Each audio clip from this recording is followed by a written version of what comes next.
It's that time of year again, friends. We are back with another episode of Game and Went. It's 2025. It actually is 2025 at the time of this recording. I think this is the first time we've started the recording in the year that we're actually talking about. Normally we get into it in January, but it's the day after Christmas as we start to record, December 26th, and I'm joined, as always, by my very good friend, Casey Kozlowski. Casey, how are you doing today, buddy?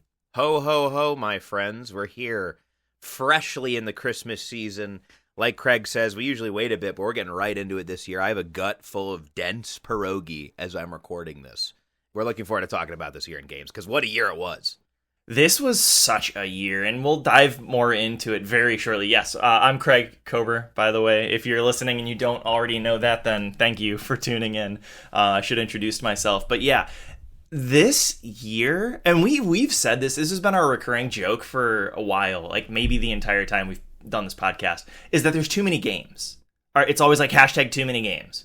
But this year there legit were too many games, and I felt overwhelmed by the games I didn't get to play. Didn't you? Do you feel the same way? Oh yeah, I mean it's been a solid pattern since COVID, right? Like COVID was obviously a huge lull. It kind of broke things, and that was like 2020 or 2021 really was when we really started to feel the aftermath of that. And maybe 2022, 23 insane, 24 insane. They just keep getting crazier every year, and this year was no exception, and next year is going to be no exception because we have the powerhouse GTA coming out amongst other things. So I don't think we're going to be changing that anytime soon. I think every year is just going to keep getting more and more insane as the industry fully recovers. Not in all ways, mind you, but recovers at least from the COVID doldrums. Games are coming out now at a pretty fast pace, so I'm excited to see what happens next year, but this year was crazy. There's half the list here of games that I wanted to play I didn't get to play. Yeah, it's nuts, and it feels like, honestly, and what's, I guess, fascinating to me is there are a lot of great AAA games or AAA quality games, but there's also just like a torrent of indies just coming down the pipeline. There was something like 20,000 or God, maybe it was even up to 80,000 games released on Steam this year. And there were some definite shining stars out of those. Like, I feel like once a month we got a secret indie hit that nobody saw coming. But think about all of the other games that might have been just as good that just got buried under.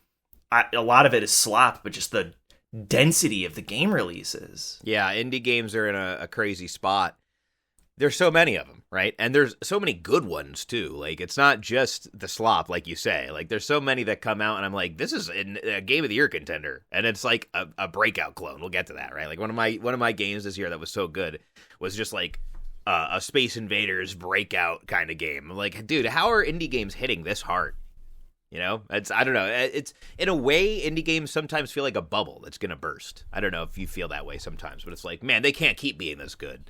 And then something comes out that just impresses the hell out of me. And that's to say nothing about Clair Obscur, which we'll get into, which is technically an indie.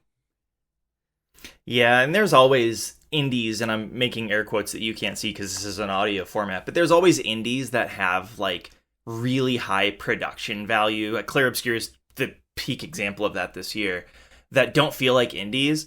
But then there are games like, we didn't, either of us played this game called Consume Me, but it was very critically acclaimed, and I think it won like some very prestigious indie award, but like was very provocative and like very impactful, but just didn't get an audience. And I think that the game still hasn't turned a profit, even though like critics have been raving about it. And it's just wild to think that there's an environment where a game that powerful can come out and not make money, because there's literally indies like you mentioned, I think Ball X Pit, and Mega Bonk was another really big one this year.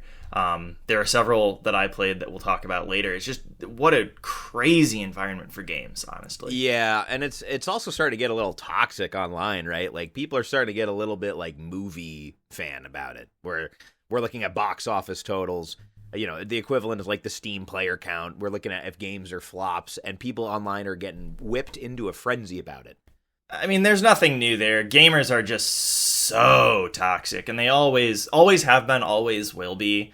You know, it's anytime like a game adds an update that people don't think is excellent, they bomb the Steam reviews. Yeah, and, dude, it's you know, it's rough, and and you have people like with every game that even looks somewhat like something they're not into, people say Concord flop alert. And listen, I thought Concord was as hilarious as the next person, but you gotta keep that, you can't just whip that out at any game you don't like, right? Like people say that about Marathon. No, Marathon's not gonna be a Concord level flop. It's gonna find an audience pretty easily. Look at the success of Arc Raiders. Look at the success of Bungie's Gunplay. And look at the most recent, changes they've made. Like, you can't call Concord on that, dude. It's not the same. Concord was a paid hero shooter that came out to no fanfare with some of the most abysmal character designs in the history of games. And they had no faith in the product. Like, that's a very different ball game we're talking about. Anyways, I digress. We'll get into Marathon. But right now, I guess that's a good segue. Consume Me was one of the games I wanted to play this year, and I didn't get to. And I think, why don't we talk a little bit about the games that we missed out on? Yeah, let's start with our in memoriam section for the games that we just didn't have time for this year. I'm looking at the release calendar that we put together, and the first one on the list, strangely enough, is Hyper Light Breaker, which I'm really disappointed in because not only did I not play it, but it dropped production. They're not making it anymore. And I was really excited for a Hyperlight game because I'm a huge fan of Hyperlight Drifter. And to see this one just not make it, man, that bums me out. Yeah, this was a case of them trying to be Risk of Rain, I feel like. Risk of Rain, very similar story, started as a 2D experience, and then they made the jump to 3D to great success. Hyperlight tried it, and they fell flat on their face. I think the first game was awesome, right? It was very charming. It was dripping in style. It was just a really cool indie game. So for them to go 3D and for it to just be like a fart, I don't know, it's disappointing. Yeah, they were very ambitious. They wanted it to be like the first open world roguelike, and that's just... It's like, oh yeah, here's your keywords, friends. Here's your hashtags. Buy our game. And that never really works as a marketing strategy, especially if you can't back it up. Yeah, exactly. Root Trees Are Dead is a game I played, a mystery game. I heard a lot of good things about it. I very quickly found out that I'm not into mystery games. I think I could be if the narrative that was unfolding was interesting to me. Like I played a game called Her Story years and years ago. That was a very similar experience where you go through like video archives and try to piece something together. This is more text-based and internet search-based. It was interesting, but the narrative that was unfolding was not at all interesting to me to make it worth the work I was putting in. I was like, this feels like a job. I feel like I should be getting paid to play this, so I skipped that one. Yeah, I heard a lot about Root Trees Are Dead, and I've given those deductive reasoning types of games a shot before, and unsurprisingly, they're just not for me. I need my action. I need something to kind of keep me moving forward. But I've heard it was good for those people who would like it. The only other game on the list that I really think deserves a mention that I didn't really stick with is Mecha Break. And I think we can give this the honorary Concord Award. Not that it's out of service, but it was I expected it to be a really cool mech customization, multiplayer focused game, somewhat like Armored Core. But it was not that. It was just a hero shooter with mechs. And that should really scratch my itch. But I don't know. It just didn't. It was, pay to gotcha. And, you pick your mechs. And if you pay money, you can get the better mechs. I was just super not into that after being really excited about it in years past. It was just a total bummer for me. Yeah, let's see if I can find my biggest disappointment of the year. That I just don't save blunder for the year until later. That's a bigger category. It's not quite a blunder, but okay. Wanted to. Oh, you know what? Yeah, it's an interesting time for this because we'll revisit this game later. I know this is a game that you loved. Weirdly, Deltarune was on my list of didn't have time / didn't fuck with it this year, and it's a game I know I'll go back to and play fully. I played Chapter 4 fully. But I played Chapter 3, and it was just not for me, dude. It felt like a spinoff. It just wasn't what I was hungry for. And I know that 4 delivers that, and what I mean by that is, the dark undertone, the, weird kind of Evangelion-esque mystery that's going on under all this shit. And I know that 4 brings that a lot more, and so I am excited to play it, but 3, I bounced off of it so hard that I ended up dropping Deltarune. So for the first year, since Deltarune chapters have come out, I did not finish Deltarune this year. A shocking development.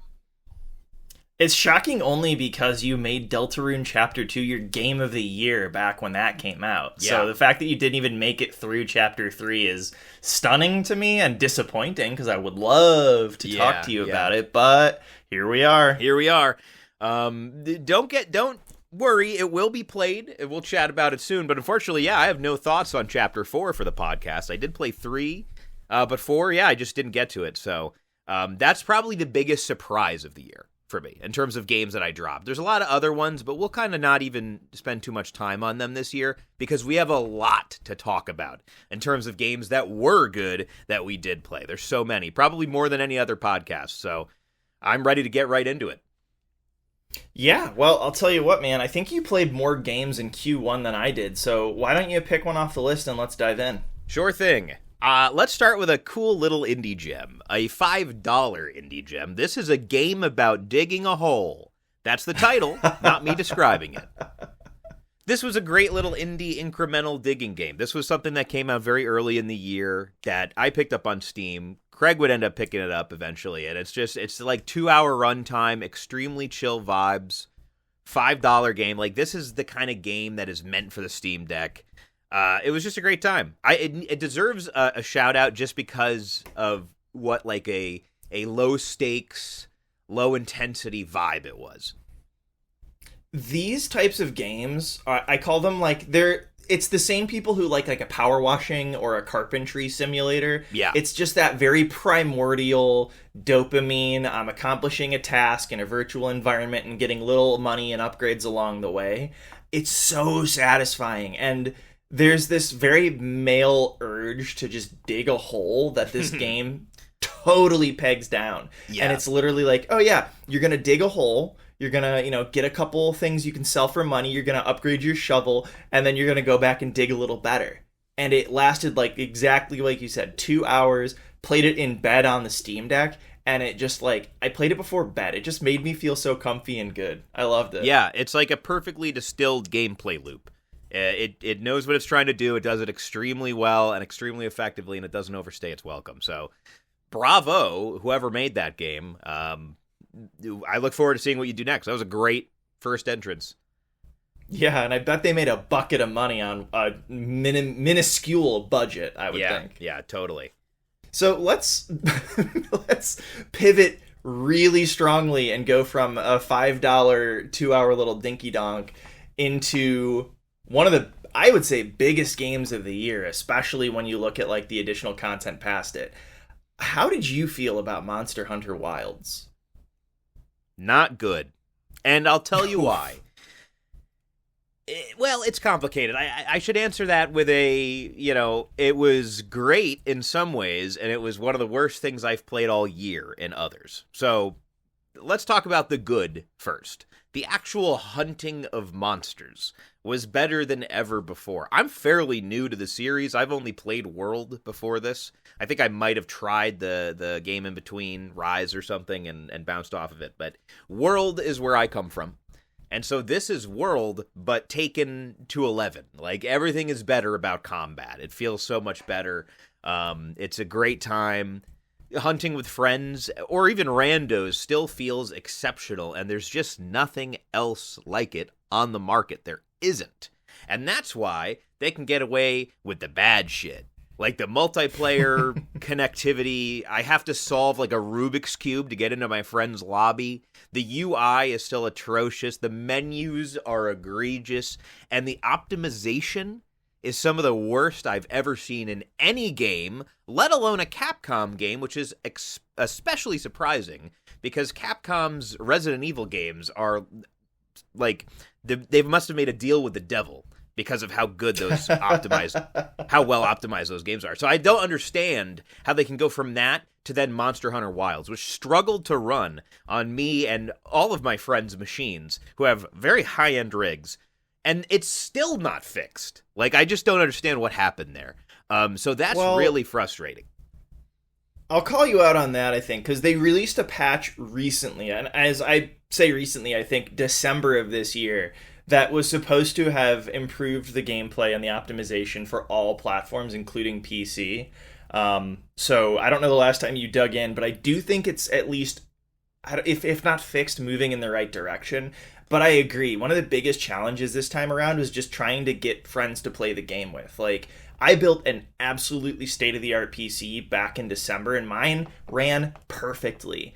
And what's disappointing is that you're playing with your friends who are not experiencing that, and they don't want to play it because it's running so much worse on their system or their PC. And it's like, oh, I'm having a great time because I just spent God a lot of money, but you aren't because you either, haven't or aren't in the position to. And that's just, what a shame, because Monster Hunter is like one of the multiplayer games of all time. And you want to share it with your friends. And if you can't, you're really missing out on a great experience. And I think part of that too, to give Capcom their whatever the opposite of flowers is like that Resident Evil engine that they've been grinding on since I think like 2016 or 17 is really starting to show its age. And it's monstrous and it's incredible in its performance, but you do see it starting to chug in more places than just Monster Hunter. I remember Dragon's Dogma 2 had a lot of similar issues when that came out. Yeah, and Resident Evil games are very linear. They're very contained. Even when they're presenting the illusion of like an open world map, they're still very contained experiences. Like, monsters have specific spawns they come out of. Like, things unfold in a very certain scripted way, and that's awesome, and I love the games for that. But it's a lot easier to make that work in an engine than Monster Hunter, which is a very dynamic world, incredibly CPU intensive, weather systems happening, animals doing different things. So I get why it's optimized like shit. I'm just disappointed that it is. And so I hope with the next installment they really clamp down on that, dude. Like, spend another year to figure it out. People can wait. Like, this was an unacceptable state for a AAA game to launch in my opinion. So that's my biggest disappointment with the game. Otherwise, it was fun, but I wish it wasn't marred by all these technical issues I experienced, because they really did take me out of it. Yeah, and it's impossible to ignore, but I'll share that I really thoroughly enjoyed this game, and I think that, and you mentioned this as well, like, the gameplay is probably the best it's ever been. The thing about Monster Hunter is, like, each generation has its own little gimmicks. With Monster Hunter World, it was like the grappling hook and the slinger. You remember, like, the little projectile you got to launch, which is still in Wilds. But with Rise, which I think is the one on the Switch you skipped, there was this really amazing mechanic that was an evolution of the grappling hook called wire bugs, where it was like a grappling hook, but you could use it anywhere because you shoot out a bug that would like lock in place, and you would attach your grappling hook to that bug, and that let you do techniques and attacks with the wire bugs as well. And it was like such peak Monster Hunter combat that I figured it would become standard moving forward, but it's really noticeably missing from Wilds. That isn't to say the gameplay's not excellent, and they added a feature where you can actually aim your attacks when using a melee weapon, which is remarkable and so appreciated and has changed the game. But when you have such incredible monster designs, all you want is more. And the biggest missing piece in Wilds is that there is noticeably the smallest roster of monsters. And they've added some since. We had content come out, I think, in June, and then they added the Final Fantasy XIV crossover, which kicked ass a few months ago. And then this month they added another monster, at least just the one. But the content is there. They're doling it out. And I think based on previous Monster Hunter titles, we can expect them to introduce a Iceborne style DLC for Wilds that I'm really looking forward to.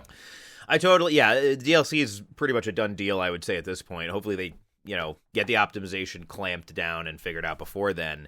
There were a few aspects of the game I was really disappointed with. Again, the gameplay, incredible. Like, we don't need to harp on that. That's the best part of the game. It carries the whole package easily. Especially when we consider other things that were missing, like the soundtrack. Monster Hunter World had one of the best soundtracks of all time in any video game. I still have several of the songs in my Spotify, and when they come on, I'd want to run into the woods at max speed. Like, they're just so energetic. They're infectious, man. Like, the energy coursing through those tracks is insane. I don't remember a single track from this soundtrack in Monster Hunter Wilds, and that's incredibly disappointing. I had it blasting the whole campaign and the whole end game, and I don't remember any of it. It was very forgettable. The story has never been good in these games, and it certainly wasn't here. And then the end game at launch was, like you said, like just completely missing. Like there was very little to chase. Like a very casual Monster Hunter player, was able to get like one of the best builds in the game for a bow user after just 70 hours of gameplay. And I was like, what do I do now? Like, I just did it all. And, you know, they want you to go back in and grind the hell out of like tempered monsters for ages. And, you know, in World, I was a little more willing to do that because my friends were still playing at that point. But everyone fell off this game super quick. And I was like, I don't know. I'm not gonna stick around with this. So, it was a tumultuous launch for this title. I think it will be a great game to revisit down the line when the expansion comes out and more patches have come out to iron out the kinks. I think it still needs some work. So right now, I would say this is a wait for me. I would say just wait until the DLC comes out. It'll probably go on sale, and hopefully the game will be in a better spot by then, because there's enough frustrations right now to make it taint your experience, and I don't think you should go for that, because you deserve to experience the gameplay, you know, unadulterated, unhindered, because it's very good. And it's worth mentioning, too, like, gaming is, like, such a competitive landscape right now that if a game comes out and has one or many glaring flaws, like a game like Monster Hunter might with its performance, you have so many other options to go to, and that's bad for the producers as much as it is good for the consumers. It's like, you gotta really be on your shit, or else you're gonna lose your audience, which is exactly what happened with Monster Hunter Wild. So I'm really fingers crossed for a good DLC down the road so that we can get people back in a better game state. Yeah, that's a great point. Yeah, like if you don't launch and kill it, people are gonna leave. And they're not going to come back because they have something else that just came out that is even more impressive. So, yeah, in today's day and age, you need to not, you know, falter like this. You can't afford to. You know, unfortunately, it's Capcom, right? They're not hurting for cash or anything. But, you know, if this was a smaller studio, they might have really felt the impact of some of these issues. So, fingers crossed for the future of the series. Maybe not having these pitfalls next time. Yeah, I think we're still in the golden age of Capcom, but I do think they're starting to show their age, like I mentioned, with, you know, the age of that RE engine. You know, Resident Evil is really the only franchise that's like 100% killing it right now. Although I maintain Devil May Cry 5 is one of the greatest games ever made, but that was 6 years ago at this point, so we're due for a new one. Hey, let's talk about maybe the weirdest game that came out in 2025 that we kind of played together because I watched you play through it. Dude, give me your thoughts on Enna Dream Barbecue. Oh, man, I forgot about this, honestly, until you just brought it up and it came back to me like I touched the Death Note, dude. My memories came back. This is a crazy game, dude. This Enna Dream Barbecue is, for context, a indie game, debut game, from a YouTube creator who makes like, you know, he makes like renders of characters that are just doing wacky things on YouTube. So these little skits with like a cast of characters doing wacky things is my knowledge of it from what I've seen. Well, and Enna is the character. So like he makes these, or I don't know what they are. They make these, like, they look like video games, but they're videos centered around this character, Enna, that is the protagonist of this video game, although maybe a different version of Enna. Yeah. So basically they took their YouTube OC and put them in the game. And it was a very trippy experience. I'm talking like an interactive acid trip. Like it's meant to be very psychedelic, very confusing, very trippy, very heady. With great animation from the characters speaking and funny designs and, you know, some decent voice acting work. The gameplay is pretty light. It's kind of more of an exploration. You know, it's a great comparison that honestly probably a lot of people haven't played, but there's a game about like being a fire lookout guy. And there's not a lot of gameplay in that game. It's just kind of atmospheric and you walk around and kind of unpiece a story that's unfolding as a fire lookout.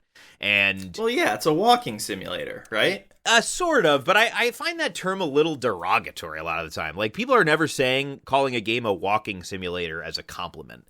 So I think this is like a higher tier than that, because there is so much artwork and style on display here, especially in this fucking era of AI that we live in, that I cannot possibly just distill it down to walking simulator, but that is what it is, yes.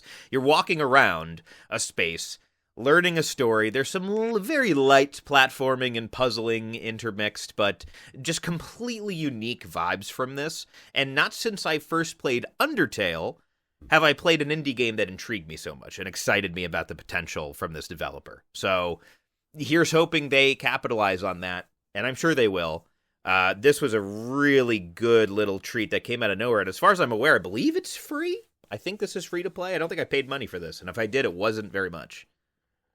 Yeah, it is free to play, because I picked it up as well, and I think it's worth mentioning, it is, like, utterly absurd. Like, 1960s drug-inspired levels of absurd, but it is also so goddamn funny, dude. I remember we like stayed up late one night playing this together, and some of the shit these characters say is so out of pocket that you just can't help but like shriek laughing, because you've got like a cute little girl that turns into a demon for exactly 1 minute out of nowhere. Yeah, this is a comedy. There's like a comedic undertone carrying you through this world that, if it wasn't funny, would actually be quite horrifying. Like, this is kind of a scary game. Like, this is spooky. There's spooky shit going on. It's like a bad trip at a lot of times. But there's such a funny undertone carrying you through this. It actually almost feels a little bit like if you've seen Smiling Friends. It almost has that kind of energy to it, where it's like very frenetic, out the cut. This character gets a task very early on that's like, here's what you need to do. Please go do it. I'm going to sit here and talk to Satan, and we're going to have tea. It's like very nonsensical, very surreal, but it carries you through it, and this is a great game. Definitely check this out if you're curious at all about what we've talked about. It's really hard to distill this down into like a review, so I'm not going to try, but I'll tell you that I had a lot of fun with it, and I'm really looking forward to more installments, so it has my seal of approval. Yeah, it's the kind of game where I'd recommend it to someone, and if they say they don't like it, I'm like, oh, so you do not have my sense of humor at all. Right. It very quickly identifies we do not have the same sense of being entertained by certain things. So, but I definitely recommend it. What a work of art, too. What a debut game. Like, incredible. So here's hoping they make a big, fully fleshed out sequel and make some money, because they deserve it. So if we're going to kind of look at this, I think from a quarter by quarter perspective, which I don't think is a bad idea moving forward, honestly, there's a few more games that you played this year before we talk about the only other game that we played this year. Anything you feel worth mentioning before we talk about Split Fiction? No, I was gonna just say Split Fiction. So I think we're on the same page. Well, then let's talk about it, because my feelings on not just Split Fiction, but also like, what was his last game? It Takes Two. I have such complicated feelings about these stupid games. Yeah.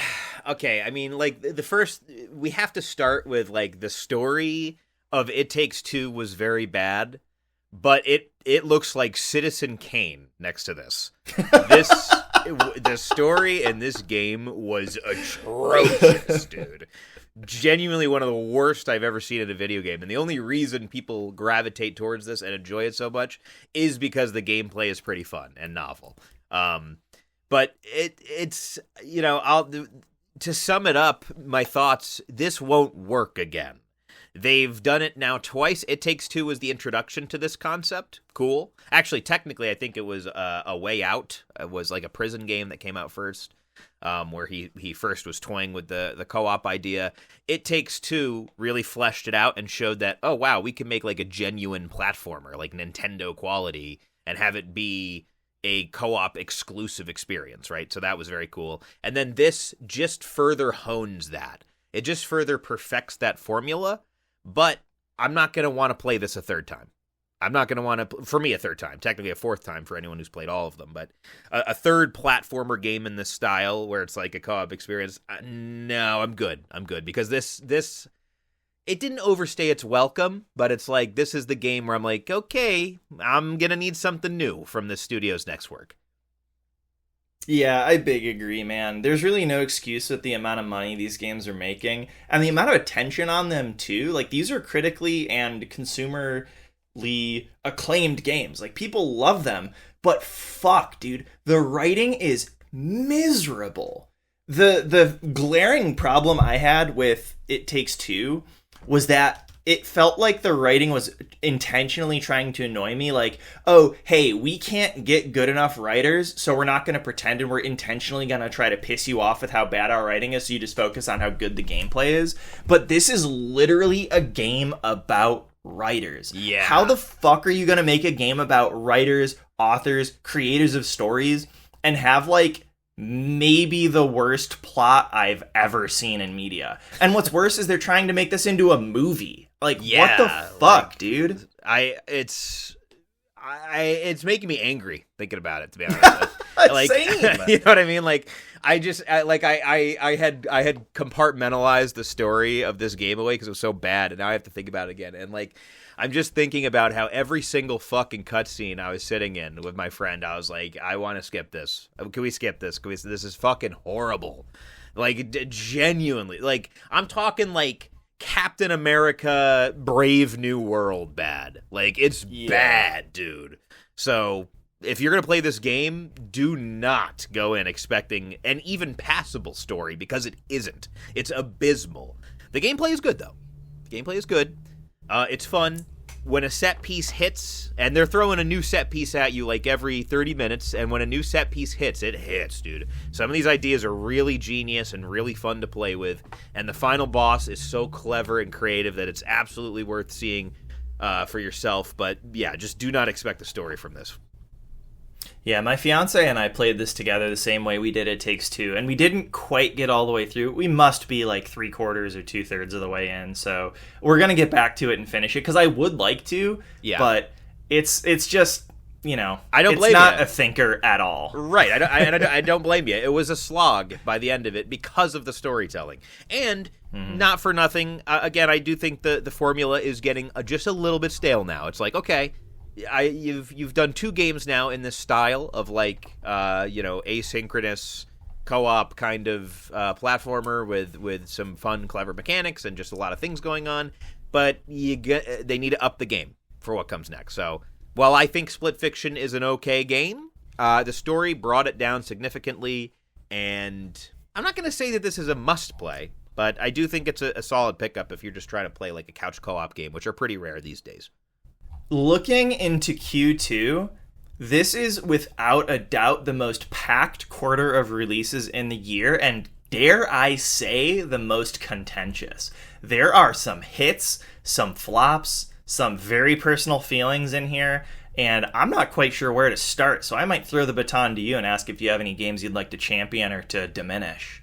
Well, let's see. I can probably... you know what? I'll champion Elden Ring Night Rain. How about that? We'll go into this kind of second quarter, and I'll talk about a game that only I played out of the two of us, but that I adored, to the point where this is on my Game of the Year shortlist. So, Elden Ring Night Rain, for the uninitiated, is not like an Elden Ring DLC. This is a new game that is made in Elden Ring's engine, with Elden Ring's assets, and also assets from other FromSoft games, like Dark Souls, and I think Bloodborne as well. And it takes bosses, enemies, and it throws them all into a kind of roguelike battle royale aspect. Don't let the battle royale scare you. There's no multiplayer of that nature, of a competitive nature. No PvP. It is all multiplayer. It's all multiplayer. You drop in with 2 other people, up to 2 other people. You can play it solo. I wouldn't. It's like people who play Destiny solo. Like, I don't get it. But you do you. But you drop in with 2 other people into this constantly shrinking map on, this big, like, FromSoft map. And you fight 3 major bosses and a lot of mini bosses in between. You try to get as strong as possible in that time with boons, typical roguelike fare, like boons, weapons, whatever you pick up, in order to try to clear the final boss, which is like a brick shit house, Elden Ring boss or FromSoft boss with lots of health that hits very hard. It sounds simple. And it sounds like it might not be worth the price of admission for some, and I get that, but holy fuck did this hit for me. I'm the kind of person that plays every FromSoft game in co-op. As much of that game as possible in co-op. Whenever co-op's available, I fucking summon someone. I'm like, get in here, bro. We're playing this game, multiplayer. To the point where like there's parts of certain games that I dread because I know there's no multiplayer. Like I like the catacombs of Dark Souls 3. I'm like, I know there's no multiplayer in there. I'm gonna hate that. So this was something else. I mean, the thrill of these runs is just, I've never quite experienced a gameplay loop like it, dude. My heart would be racing, adrenaline pounding. It's like just intense.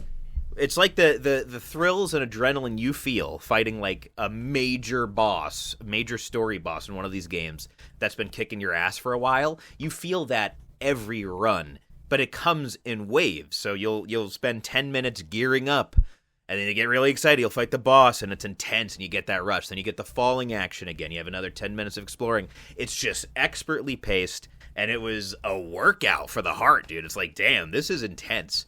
I absolutely loved it. It took me about 35 hours to beat every boss, which I considered beating the game, but then completionist stuff took me about 50 hours. I haven't touched any of the DLC. I think it just recently released. But this was such a fucking good time. If you're looking for like a multiplayer game to play with your friends who have even a passing interest in FromSoft, because you don't need to be an expert, definitely check this out. This was a super fun multiplayer game, and it's not going to be for everybody, but I had a great time with it.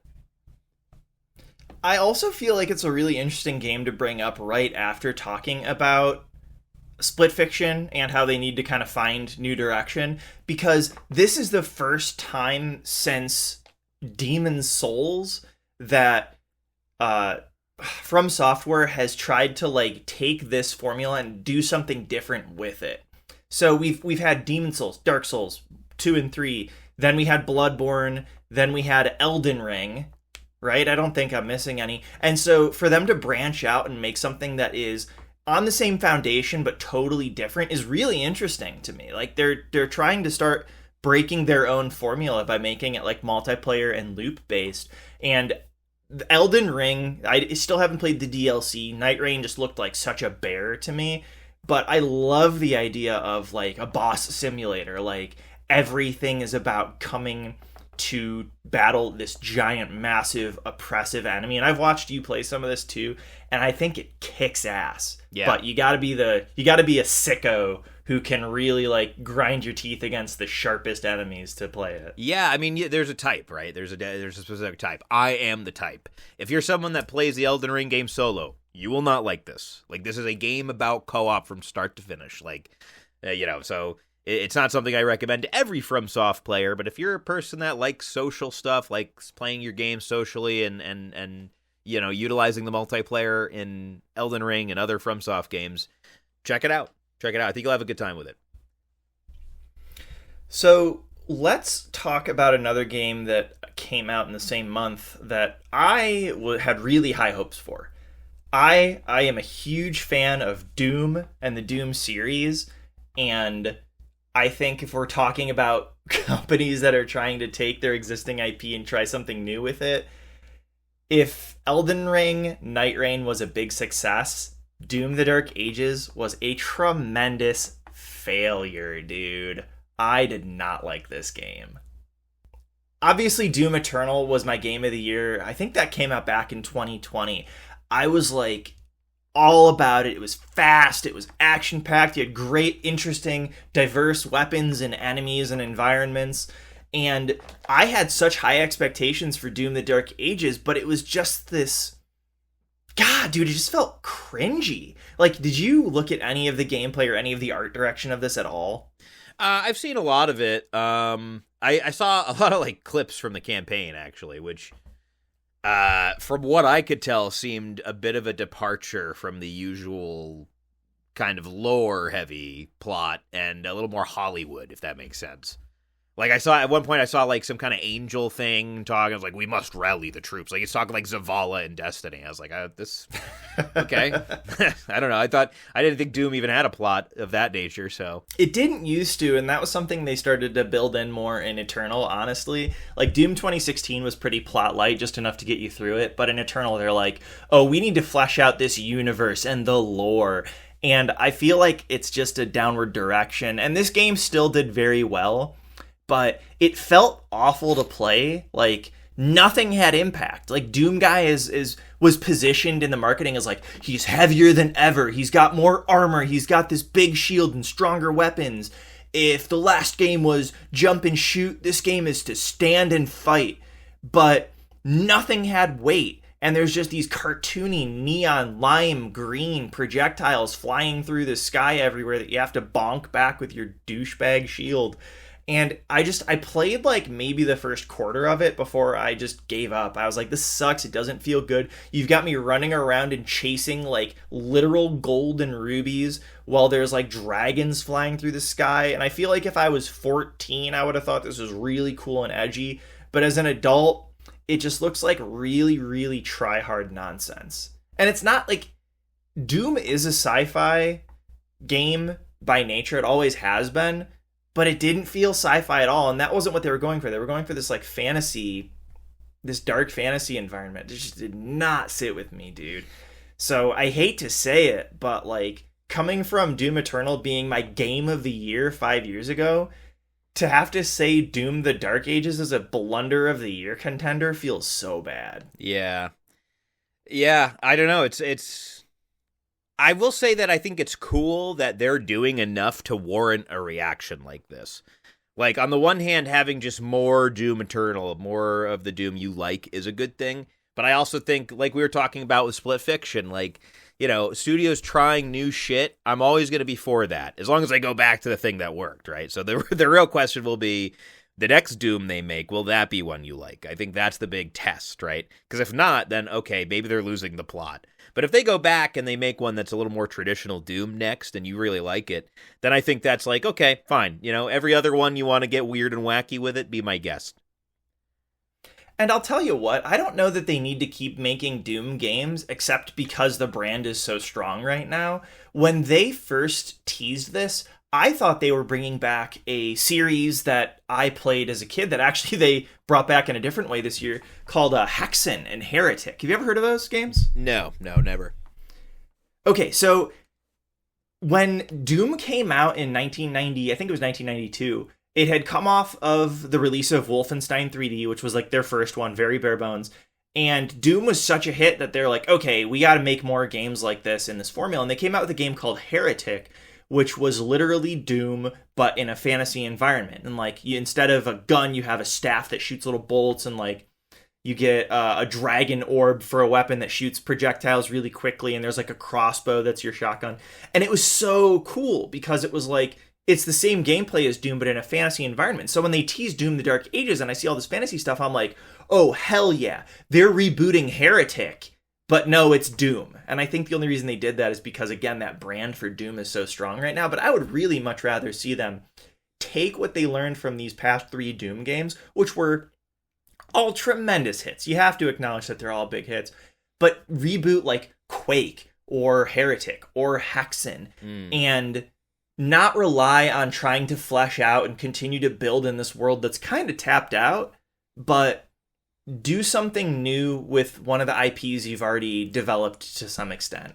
That is really what I want id's next move to be, and I don't know if that's realistic, but it would be my, your pie dream, in the sky, genie in a bottle. That's interesting. It's kind of like the Cloverfield problem with movies, right? Like for the uninitiated, Cloverfield was like very well received, and then what they would do is they'd go, Bad Robot, the studio that J.J. Abrams headed, would go buy certain like movies, like Cloverfield Lane, for example, which originally had nothing to do with Cloverfield and was just a really good standalone thriller, but they just force it into the Cloverfield world at the end. It sounds kind of like what they did here with Doom a little bit. It's like, well, we have to keep the Doom name on it or we'll make no money, when really it could have been its own standalone thing and probably been a lot more successful and well received. So I feel like that's maybe a little more hard to do in video games, detach something from the name, but it sounds like in this case it was a mistake to attach this to Doom, according to Craig, folks. So you heard it here. He's the resident Doom expert, just like I'm the resident Destiny expert, so I take his word for it. I've been playing Doom since I was born, man. Like, it was the first game I ever played, so I've got strong feelings about it. Yeah. All right, so we could talk about some of the smaller games that came out. Like, I played Blue Prince. Did you even touch that one? I didn't even touch it, no. I mean, actually, I think I stand correct. I think I played it on Game Pass or something when it came out, and I didn't get very far in. Like with the Root Trees Are Dead earlier in the year, I played it, and I was like, you know, when I'm sitting down to play a game, I'm very rarely in the mood for a head scratcher. That's just not something I'm super into. So I really like mystery box shows and things like that. So it's kind of surprising that I do not carry that same energy into gaming. But I like my gaming to be a lot more like kinetic and like active. So this was I'm totally with you on that. I ended up playing this one with my fiance, and we sat at her computer and like would alternate between taking notes and running the game. So, like, if you were the pilot and you were, like, controlling the character, then you got to make the decisions and, you know, explore the world. And then this is seriously a game you need to have a notebook for. You need to write things down because everything means something. And I'm not kidding when I say everything. Like, decorations in a room that you think don't matter, you learn 100 runs later that it's like, oh, wow, there's actually, like, a greater puzzle there. And the layers upon layers of thought that went into building this mansion and the world around it is nothing short of exceptional. And we played through what is considered the first act, which is like completing the game proper, but that only yielded many more mysteries, and we're going to get back to it eventually. But man, it is a game that continuously gets denser and denser the more you play. And if you like a thinker, if you like a head scratcher and a puzzle, I don't think you can do better than Blue Prince. I think it is as good as it gets, but boy howdy, you're going to spend 100+ hours trying to unravel that puzzle, and it's not a fast-paced game. And it can be very frustrating too because it's randomized, and so if like you need to get a certain room to solve a puzzle that you're stuck on and you don't get that room in your run, it's going to feel real bad. Yeah, and that's just unfortunate. Yeah, I've heard great praise about it as from puzzle game and like mystery game fans, but yeah, this is one that if you're like me, I can and aren't into that kind of thing, I can tell you probably won't. You'll probably bounce off it pretty quick, like I did. Talk to me about Mario Kart World, because I didn't get a Switch 2.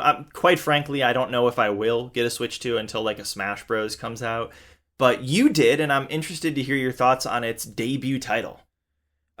Sure. So I think, and you know what? I think I'll also do a back-to-back with Donkey Kong as well. We'll jump a little bit ahead with that one. Yeah, but that's fine. Just because I think Donkey Kong should have been the launch title. So I don't know why they went, actually, you know, I do know why they went Mario Kart. It's fucking Mario Kart. It's going to sell like hotcakes. But for my money, Donkey Kong was the better launch experience here. So first, Mario Kart. It's more Mario Kart. The tracks are cool. The soundtrack is actually an all-timer, genuinely. It takes songs from across Mario's history. Every Mario game you can think of has songs here, and they're remixed with these big, boisterous jazz orchestral tracks. It's very fucking good. Like, the soundtrack, I cannot possibly say a bad thing about. It is probably one of the best soundtracks Nintendo has ever put out. Now, that being said, you're not buying a Switch 2 to listen to music. So the gameplay of Mario Kart was very underwhelming. It's just more fucking Mario Kart. And this was a sad game for me in some ways because I played it for about 5 hours max. I did, you know, a few cups or whatever. Actually, you know, I do every cup on 50cc to start, right? And then usually I go on. Well, yeah, you have to, don't you? Yeah, to unlock everything. And I usually go to 100, and then I go to 150, and then I do the mirror. And this, I just stopped after 50, because I was like, yeah, I mean, this was fun, but also not really. And I don't think it's the game's fault. I think I'm just getting to an age where I've seen all there is to see from Mario Kart, and racers in general. Like, I don't know. So it's not. I'm not trying to shit on the game because the game is fine. It's harmless. Like I'd even say it's good. It's a good game, but it's for me. I found it a bit boring. I was like, I don't really want to play this. Like this is not a fucking console seller for me. This is no Breath of the Wild, right? This is no Twilight Princess. Like this is a very different kind of game that is not something I'm going to keep coming back to and playing and being in awe of. So. Mario Kart World, for me, gets a very tepid, yeah, check it out, for cheap. I don't know, don't go out of your way to buy this. Like, it's fucking Mario Kart. Now, if you're a lunatic about Mario Kart, you'll probably like it a lot. From what I hear, like, a lot of the online modes are very good. There is a lot of skill expression now in the, like, grinding of rails. You can hop, like, onto the fucking wall. Like, some of the puzzles I was doing in, like, the kind of hub world area, I was like, this is fucking crazy tech if you did this online. But I'm just not into that. I don't know. I've never been a racer guy, and the only reasons I've ever really played Mario Kart is because I would play it with my siblings or something. So this was ultimately disappointing for me. But I don't think it's bad. It's just a bit tepid, bit eh. I'm gonna step in before you start talking Donkey Kong. Yeah, sure, just please. Because I feel like this game was set up to fail in a few ways. That's unfortunate, but in line with my opinions on Nintendo right now. I think that its biggest challenge, genuinely, is that it had to follow up what is widely considered to be, if not the best Nintendo game, without a doubt the best Mario Kart game. Mario Kart 8 Deluxe is a perfect game. It's incredible. It feels great. It is as fast as you want it to be, with beautiful environments, a great soundtrack, and they kept making new content for it. I'll never forget when they're like, oh yeah, by the way, we're doubling the tracks in Mario Kart over the next year. Like, 7 years after it came out, like, they dapped Mario Kart 8 Deluxe up so heavily, and then, like, 2 years later, they're like, oh, here's our new console, it's really expensive, it's not comfortable to hold, and Mario Kart World is the title we want you to buy it for. And that's a really tough ask. It just has to be. And I've heard the soundtrack is dynamite. Mario Kart never misses on that. But it's just, they put it in a really bad position by making it the launch title, I think. If Kirby Air Riders came out when the Switch 2 did, I feel like the console would have done probably just as well. And then if this came out a year later, it would have sold way better than it did. But that's just me, and I'm a bit of a Nintendo hater. The other issue is they made it open world. Nintendo is like so drunk on this open world fantasy that they created with Zelda, Breath of the Wild, Tears of the Kingdom, and to some extent Super Mario Odyssey.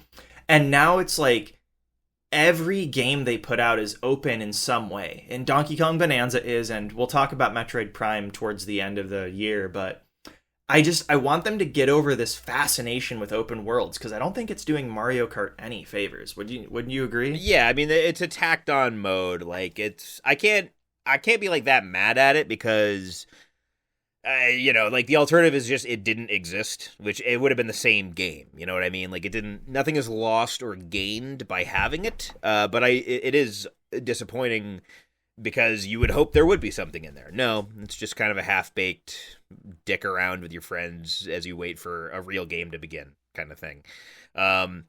There's some puzzles in there to do, but they're very simple. To get stickers for your car, who gives a fuck, right? Who gives a fuck? Yeah. And I think it kind of is a little foreshadowing to what we'll end up talking about in Metroid. Yeah, it felt very open and very empty and very dead, and it was like, I wish you guys maybe just made a few more tracks instead of doing this. Yeah, well, we'll see how the game develops. I mean, if it's anything like Mario Kart 8, they'll come out with some DLC or new environments or something, but I don't think I could see myself getting this because Mario Kart 8 Deluxe still hits that itch I want scratched when I play Mario Kart. That's like, that was even if point. I get a Switch 2, I'll be playing Mario Kart 8 Deluxe. Right. I wanted to touch on that. I forgot to address that. Yes, you made a great point, and it makes me wonder too, what the fuck is going to happen for Smash Bros? Like, Ultimate is it, dude. They did it. That's the Smash Brothers game. There never needs to be another one. And so how the fuck are you possibly going to top it? It's not going to meet expectations. It just isn't. So, anyways, I digress. Yeah, that's Mario Kart. And to go into Donkey Kong, and also I want to give a little bit of a shout out to Kirby Air Riders, like you said. I didn't play that game. I forgot to mention this in the Missed It this year kind of section that we started with. So I'm not going to harp on it, but I haven't played that yet, surprisingly. That is one I'm really looking forward to diving into soon, and I'm sure it's a lot better than Mario Kart World, but don't have anything to say on that just yet. Donkey Kong was the big Switch 2 game I played this year, and this is the first must-play title for the Switch 2. This feels like Mario Odyssey 2. It's the same dev team, right? So that's to be expected somewhat, and from what everyone watched and saw, we kind of knew this is like, oh, it's like Donkey Kong Odyssey, kind of. It is. But it's great for that. It's still delightful. It's surprisingly weird and fucking trippy too. Like there's some levels that are weird and unsettling. I love that. I love when Nintendo games decide to get creepy. Honestly, yeah, I think that's when they're at their strongest. I agree. And like, there's some creepy shit here when you're going in to the core of the fucking planet, and you're seeing like this weird, trippy banana deity. It's like, this is getting Japanese in a spooky way now. But I had a great time with this game. I had a great fucking time with it. I mean, this was like Astro Bot for me last year. Just a delightful time for you to jump into, not without its extremely fucking difficult parts too. Like there's some frustrating shit in here as well if you get into like the end game challenges and stuff. But this was it was delightful. It was delightful. If you liked Mario Odyssey, you're gonna absolutely love Donkey Kong Bonanza. Mario Odyssey plus destructible environments, and nearly everything is destructible, and it's a core part of the game's identity too. It's not just tacked on the way it is in like Battlefield or some shit. Like this is a game about breaking shit.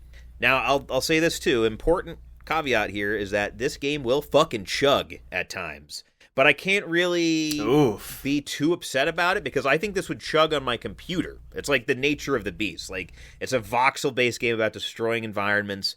You can throw a bomb and destroy half of the fucking level and it turns into particles of like collectible money. I think my computer would chug too. So it's not for nothing. The Switch 2 tries, it handles it pretty fucking admirably. But when things get truly intense, there'll be a couple like, it'll be a little bit of drag sometimes, or the frame rate will take a second to catch up. It was never enough to distract me. I think this is a game absolutely worth playing. You owe it to yourself, especially if you're a Donkey Kong fan.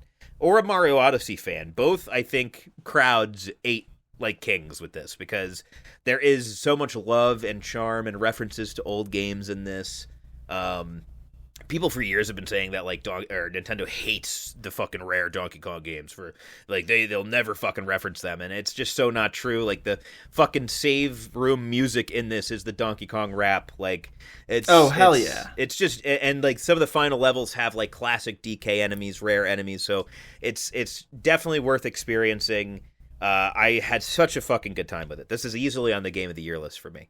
And what can I say? I love a fucking family platformer, clearly, because like we're seeing a trend with Astro Bot and now this, and like, yeah, I don't know. It was delightful, guys, delightful. And so I think this should have been the Switch 2 launch title. Absolutely, I think without a shadow of a doubt, this would have been a more impactful thing to land with people that buy a Switch 2. I think your launch title should be something that shows what this next era of your hardware is about to be about. I think Breath of the Wild did that exceptionally well on the Switch 1. It showed, oh, wow, we're going to reinvent some of our existing IPs. We can make these sprawling worlds with beautiful painted backdrops. Like, and then for them to go on to and then just do Mario Kart, the whole launch of the Switch 2, and we won't get too into it here because this could be its whole conversation in and of itself, but I know agree with me that the launch was a bit botched. Like, it felt like kind of rushed. Like, it felt like they didn't have faith in their own fucking console. It was a very confusing launch for the Switch 2, and they're only just now starting to get their footing, releasing shit in the latter half of the year, like Donkey Kong and fucking Metroid and Kirby Air Rider. So look, if you're gonna be an early adopter, I'm gonna tell you, I think Donkey Kong is really probably the only thing I played this year that's worth your time. And again, I haven't played Kirby, so I'd probably say Air Riders is too, but I just haven't played that, so I can't fairly say it. So if you're gonna get a Switch 2, blalu, blalu. Can I get a Donkey Kong from you? Exactly. By Royal Donk Cree, I officially declare this the Nintendo Switch block of conversation because I think it's worth discussing the full release of the Switch 2, its place in the market, and our feelings on Nintendo. And everything you're talking about makes me want to talk about Metroid Prime 4, and there's no other way I can do that if we don't just turn this entire conversation into the Nintendo Power Hour rag. Sure, time. Let's do it. Let's get the Nintendo out of the way, because I think... and we'll throw fucking Pokemon in here. Fuck it. Let's do the Nintendo block. So we've got Metroid to cover. We've got Pokemon to cover after this. But first, we'll just talk about Nintendo and kind of the state of things, because I know Craig has strong feelings about it. I do too. I think, like I kind of just touched on, I think they're off to a very shaky start this generation. That does make me nervous. So why don't you start off with your thoughts? Because you are a lover of video games and do not have a Switch 2. Why not? Yeah, well, I'm going to zoom out and back up just a little bit because I want to talk about, like, Nintendo's incredibly private, like, structure. So they keep their cards so close to the vest. They don't make announcements early like other companies do. And you and I have spoke about this both privately and on previous years of podcasts, how, like, wouldn't it be great if companies wouldn't announce a game that wasn't coming out within a year? We've talked about that, right? Yeah. Oh, yeah, and it's a well-known criticism, too. Like, everyone feels that way when they see some shit at, like, the Game Awards. Like, this year, for example, when you see, like, Divinity get revealed, it's like, this game's, like, fucking 6 years away, man. Why am I being shown this? Exactly, and Nintendo's very good about not doing that. They don't market anything, really, until about 3 months before it comes out, and sometimes that means not even revealing it until, like, 3 or 6 months before it comes out. Like, I'll never forget they did that for Metroid Dread, and I was dumbstruck, and that game ripped ass. Yeah. But, like, they announced it in June, and it came out in October of that year, and that was awesome. They did something similar, unfortunately, with the Switch 2, and because a console, especially like in the current economy and with tariffs, is such like an investment, I was so puzzled that they waited so long to announce it. They showed it what, in March of this year, and it came out in the summer. Is that right? Yeah. I think it was announced January, and then I think it was April, actually. It was like April 2nd or some shit, where they showed it off, and then 2 months later in June it launched. I believe that's the timeline. So very rough. Yeah, it was a very, very quick turnaround there, right? And, like, they announced the console, and it had great specs, and everybody was impressed by the engineering. Didn't have an OLED screen. Had, one real game, and that's Mario Kart World, and, like, the demo thing, the museum that, like, showcased the technology was effectively a tutorial, but you had to pay for it. Yeah. A lot of very strange choices that... If I had to make assumptions about the state of Nintendo, they were like, all right, we are following up the massively impressive and high-selling Switch that had some of the best games that we've ever put out. Look at your Mario Odysseys, your Mario Kart 8 Deluxe, your Smash Ultimate, some of the most popular and best-selling games we've ever put out. We gotta get the Switch 2 out the door, with or without games. And... because the Switch kicked so much ass, it was so new, it was so refreshing, it influenced all of these other companies to start following it. Like, now we've got the PlayStation Portal, we've got that Xbox ROG Ally thing that you have. We've got the fucking Steam Deck, dude. Like, none of these would have existed if Nintendo didn't innovate with the Switch so hard and totally shape the industry. But when the Switch 2 came out, their big thing was, oh, you can use the Joy-Cons as a mouse.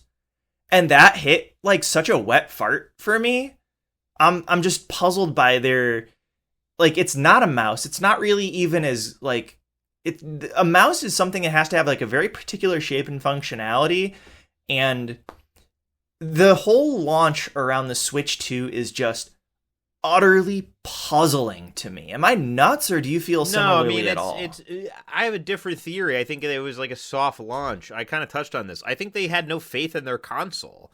I think they were so shook and like still like shell shocked from how fucking badly the Wii U did that they didn't know whether people would want this console at all. And so it seems like this is a console that should have come out like next summer. And like you said, they kind of rushed it to production and rushed it to release because things were getting leaked left and right. So like they were losing any potential steam they would get from their own reveal because of just the leaks that were happening.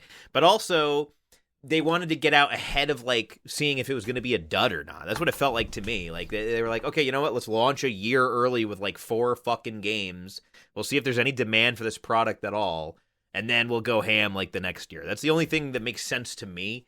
Because, like, what a horrible year it's been for games for them on this fucking Switch, too. There's been 4. There's been fucking Kirby, Donkey Kong, Pokemon, and Metroid. Oh, and Mario Kart, sorry, 5. Whoa! Crazy year. Yeah, I don't consider Pokemon... Well, if you look at, like, Metroid Prime 4 and Pokemon ZA also came out on the Switch 1. So, if you look at exclusives, it's literally 3 games. It's Kirby, and that's Donkey another Kong, thing, and Mario too, Kart. Is, like... They're trying to have their cake and eat it, too. They're not willing to abandon the old hardware, which is a disaster for game development. Like, this has not worked for fucking anyone who's tried it yet, except for from a money standpoint. And so that's one thing where it's very frustrating from, like, a game player's point of view, is like, oh, I know they're going to fucking keep doing this shit for the next few games. And I think they announced towards the end of the year, okay, we're finally committing to the Switch 2. So they hadn't even done that yet. That's why I think they just didn't have faith. I think they weren't ready. I think they didn't realize how big the demand for this would be. And that's fair enough, right? Gamers are a fickle bunch, and very hard to predict where the market will be or where the industry will be. But now it's like, okay, well, now we have to wait and sit through this awkward, unenjoyable phase where they fucking make the games that should have come out with it. So... You're not crazy. Well, it was a very weird launch and it was almost like a soft launch of the Switch 2, like an early access launch is what it felt like. I don't think you're wrong. Honestly, like the Switch, even up to the Switch 2's release, is still a bestseller. Like my niece and nephews got a Switch, I think, for Christmas, like last year, like 2024, they got a Switch for Christmas and they love it and they play it. So when you look at like the target audience for the Switch, it's probably kids that aren't going to get picky about getting a gaming console. They're just stoked to have one. Yeah. But Nintendo has this pattern, and this podcast I listened to spoke about this, where every other Nintendo console is a huge flop, and every other one is a success. And if you look at, like, the Nintendo 64 was a massive success. I mean, changed the environment of gaming forever. The GameCube, despite being in this incredibly powerful nostalgia engine for folks like you and I, was a really a flop, believe it or not. Like, it put Nintendo in a bad place. The Wii, like, tremendous success. The Wii was, like, their best-selling console by a number of magnitude. The Wii U, like, utter dog shit, man. Like, the Wii U blew chunks. But then you look at the Switch, and the Switch was also... like game changing. And what's fascinating about like looking at this pattern, looking at the games that came out on these consoles, Nintendo has never been an industry chaser. They are the ones who tell the industry what it wants. And their hit rate with that is nuts. They are so good about calling these shots and say, oh, like, I mean, even if you look at the Wii U was like the Switch just not fully baked, right? Like it almost got there, but not quite because it was still attached to the home console despite having the tablet. So they corrected that with the Switch, and the Switch has defined the next decade of gaming hardware. So you put out the Switch 2, you put out these games, and they're just leaning into this like, we're going to let you play the game the way you want. We're going to make it open. We're going to let you pick your path. And for a game like Donkey Kong Bonanza, tremendous success. Like, hey, approach this game how you want to. We're going to give you Donkey Kong plus Minecraft. That's awesome. If you look at a game like Metroid Prime 4, I don't know what the fuck they were thinking. Yeah. Metroid Prime 4 was such a goddamn mess, and... look, some interviews came out, I think even yesterday, about the development and the decisions that were made and like how cursed this game was on the road. But like, fuck, dog. They botched it so hard. And at the same time, I played through it, I 100%ed it. And then the entire time I'm like, this is indisputably a modern Nintendo game. There's like, all right, let's get into Metroid Prime 4. Spoiler alert, this is a blunder of the year contender for me. Oh, boy. Uh, What a tragic year broke, for you, dude. New Metroid and new Doom, both on that list. Yeah, this has really been the year of, like, Craig gets to play games that he's wanted to play for a decade, and they suck. With one beautiful exception that we'll talk about. But, like, when you look at where Nintendo is on top of, like, everything hardware and video games we just talked about, now Nintendo's making movies. They've got the Mario movie, they've got a Zelda movie in production. Now they've got a theme park. They're really, like, in this Disney era where their brand is strong and they're creating, like, new revenue streams for their IPs. And when you consider the like game development ramifications for this, and I think that the Pokemon games are really the best example of this, I don't want them to start turning their games into ads for their amusement parks, their movies, and their merchandise. And that's what I'm worried about with a Metroid Prime 4, because you've got this really consistent direction. Everything in this game is psychic. All of her abilities, they're the same abilities you've played for 30 years, but now they're psychic.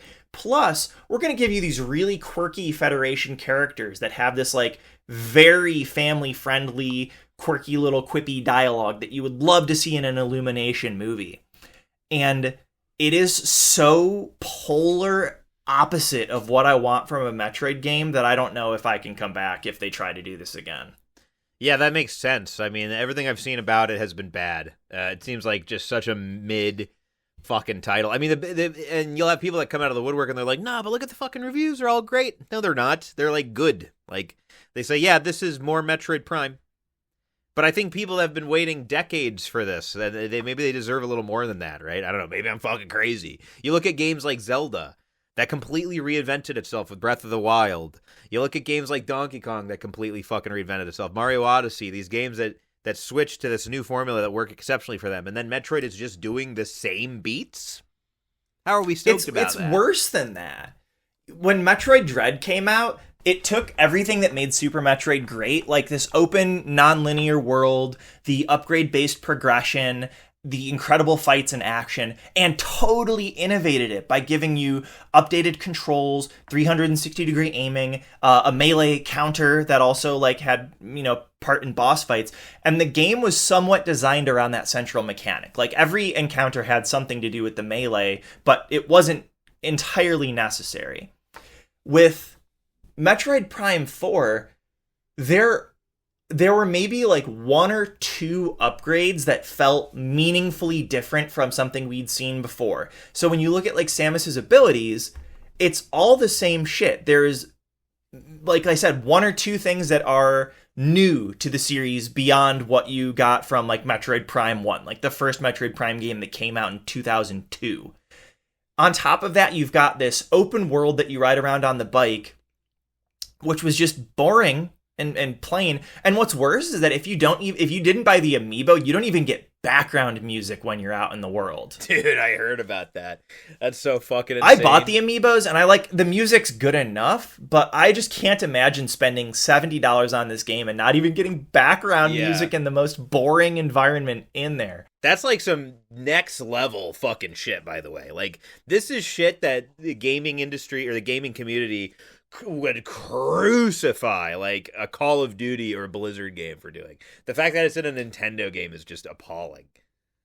I think it's fucked up. Like, if I didn't have a podcast on while I was doing all the grinding you need to in the desert, first of all, grinding in a Metroid game is nuts. Yeah. Then I would have probably dropped the game, if I'm being honest. Like, there were a couple points where I was like, I don't want to play this game anymore, but I'm going to because I have to give it the benefit of the doubt that it'll get better. Spoiler alert, it won't. But I have been playing alongside Metroid Prime 4. I've been playing Metroid Prime 2 on my Steam Deck using Prime Hack. Do you know anything about Prime Hack? No. What it is, it's a ROM hack of the Metroid Prime trilogy that came out for the Wii that basically gives the 3 Metroid Prime games the same controls as you would experience in Metroid Prime Remastered, which I think you did play, right? Yeah, I played a bit of that. I mean, I've played the original Metroid Prime as well. I never played 2 or 3.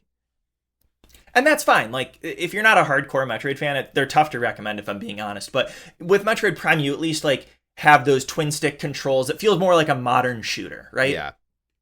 So Prime Hack allows you to play Metroid Prime 1 and 2 and 3 with those modern controls because Nintendo doesn't want to release them for some reason, which is nuts to me.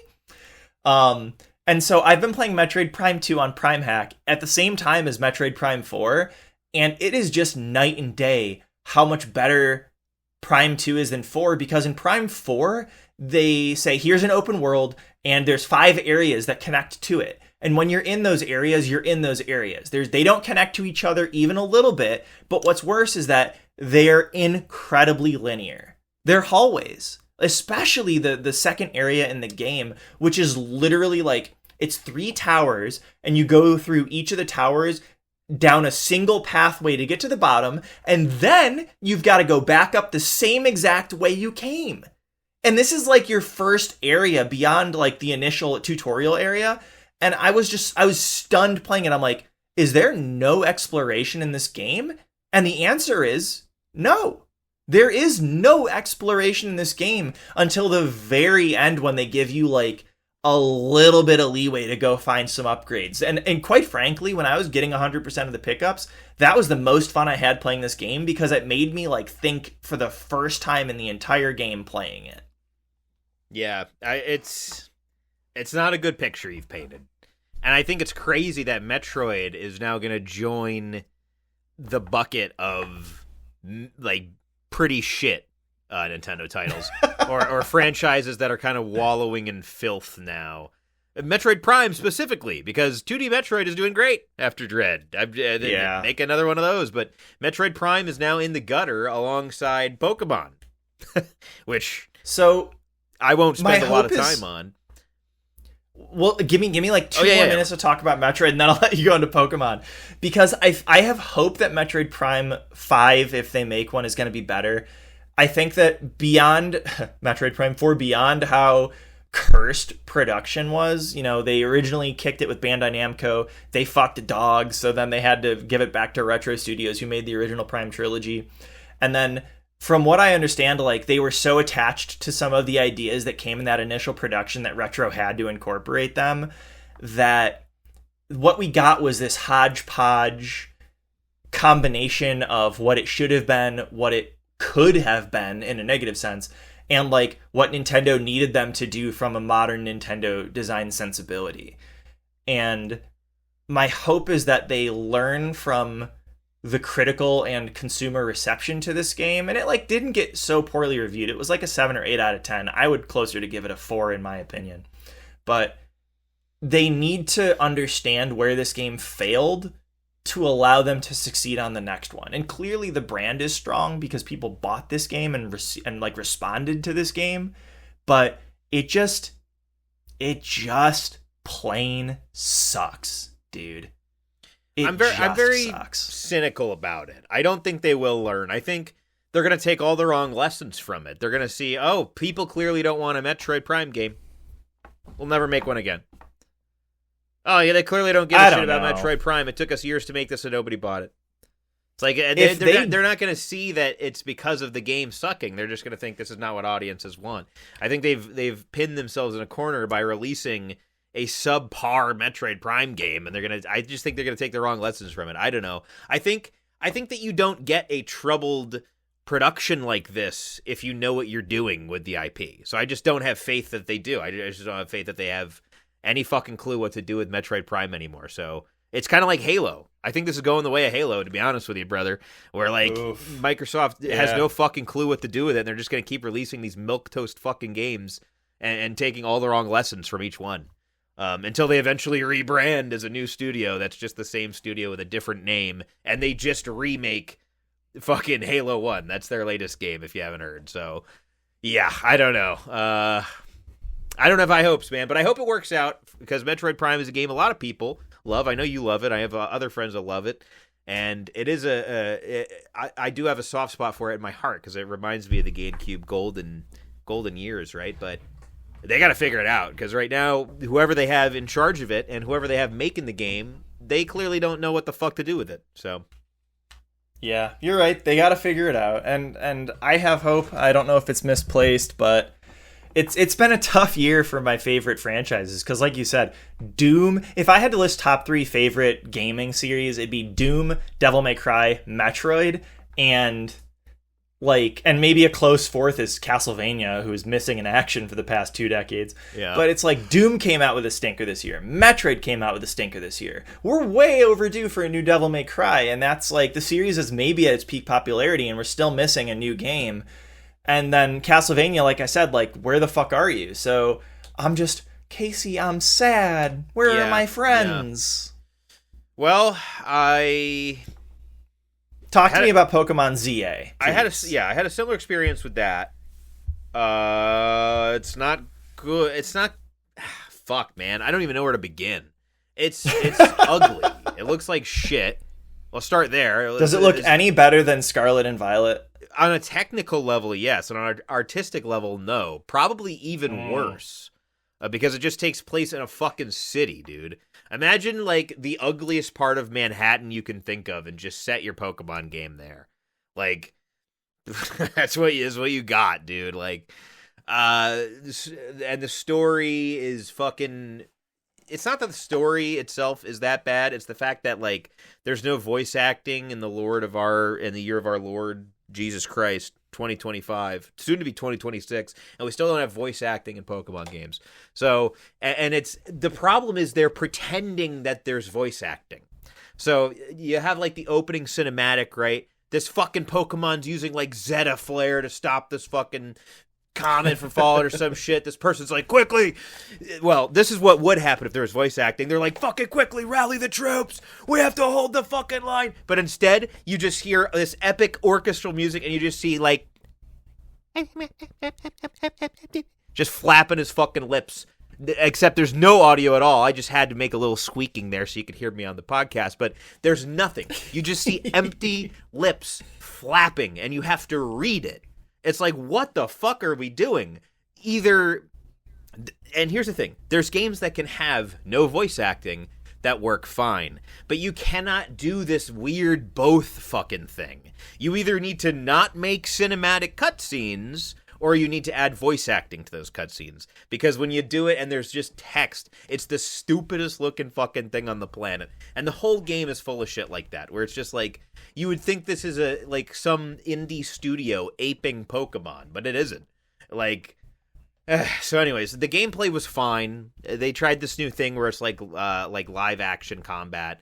And you give commands and your Pokemon will do that, and positioning sort of matters, but not fucking really, because it has the same problem every fucking Pokemon game has, and your level 38 Totodile is gonna obviously obliterate the level 10 Bellsprout boss.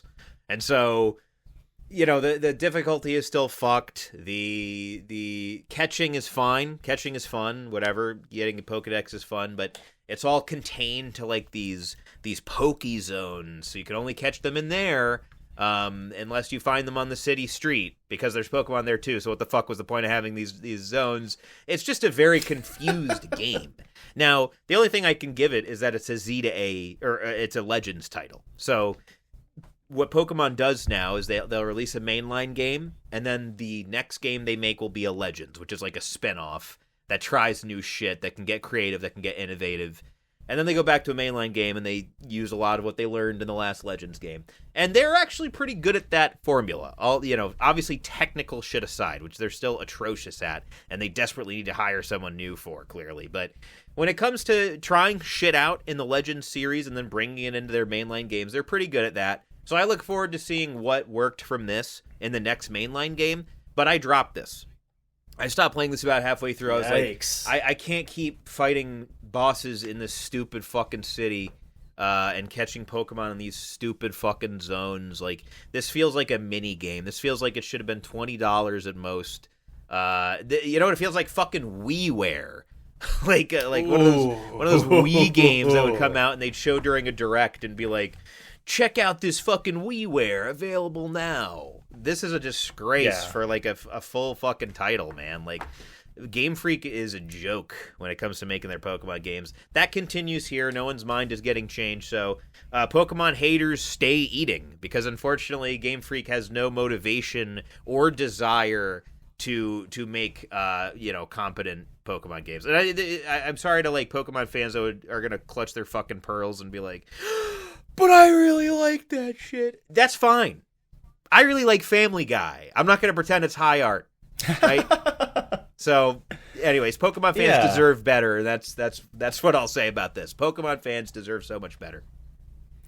I have had my strong opinions about Pokemon. I think the last time we really dug in was when Scarlet and Violet came out, and I really loathed that game, and I really think that game is an insult to Pokemon fans.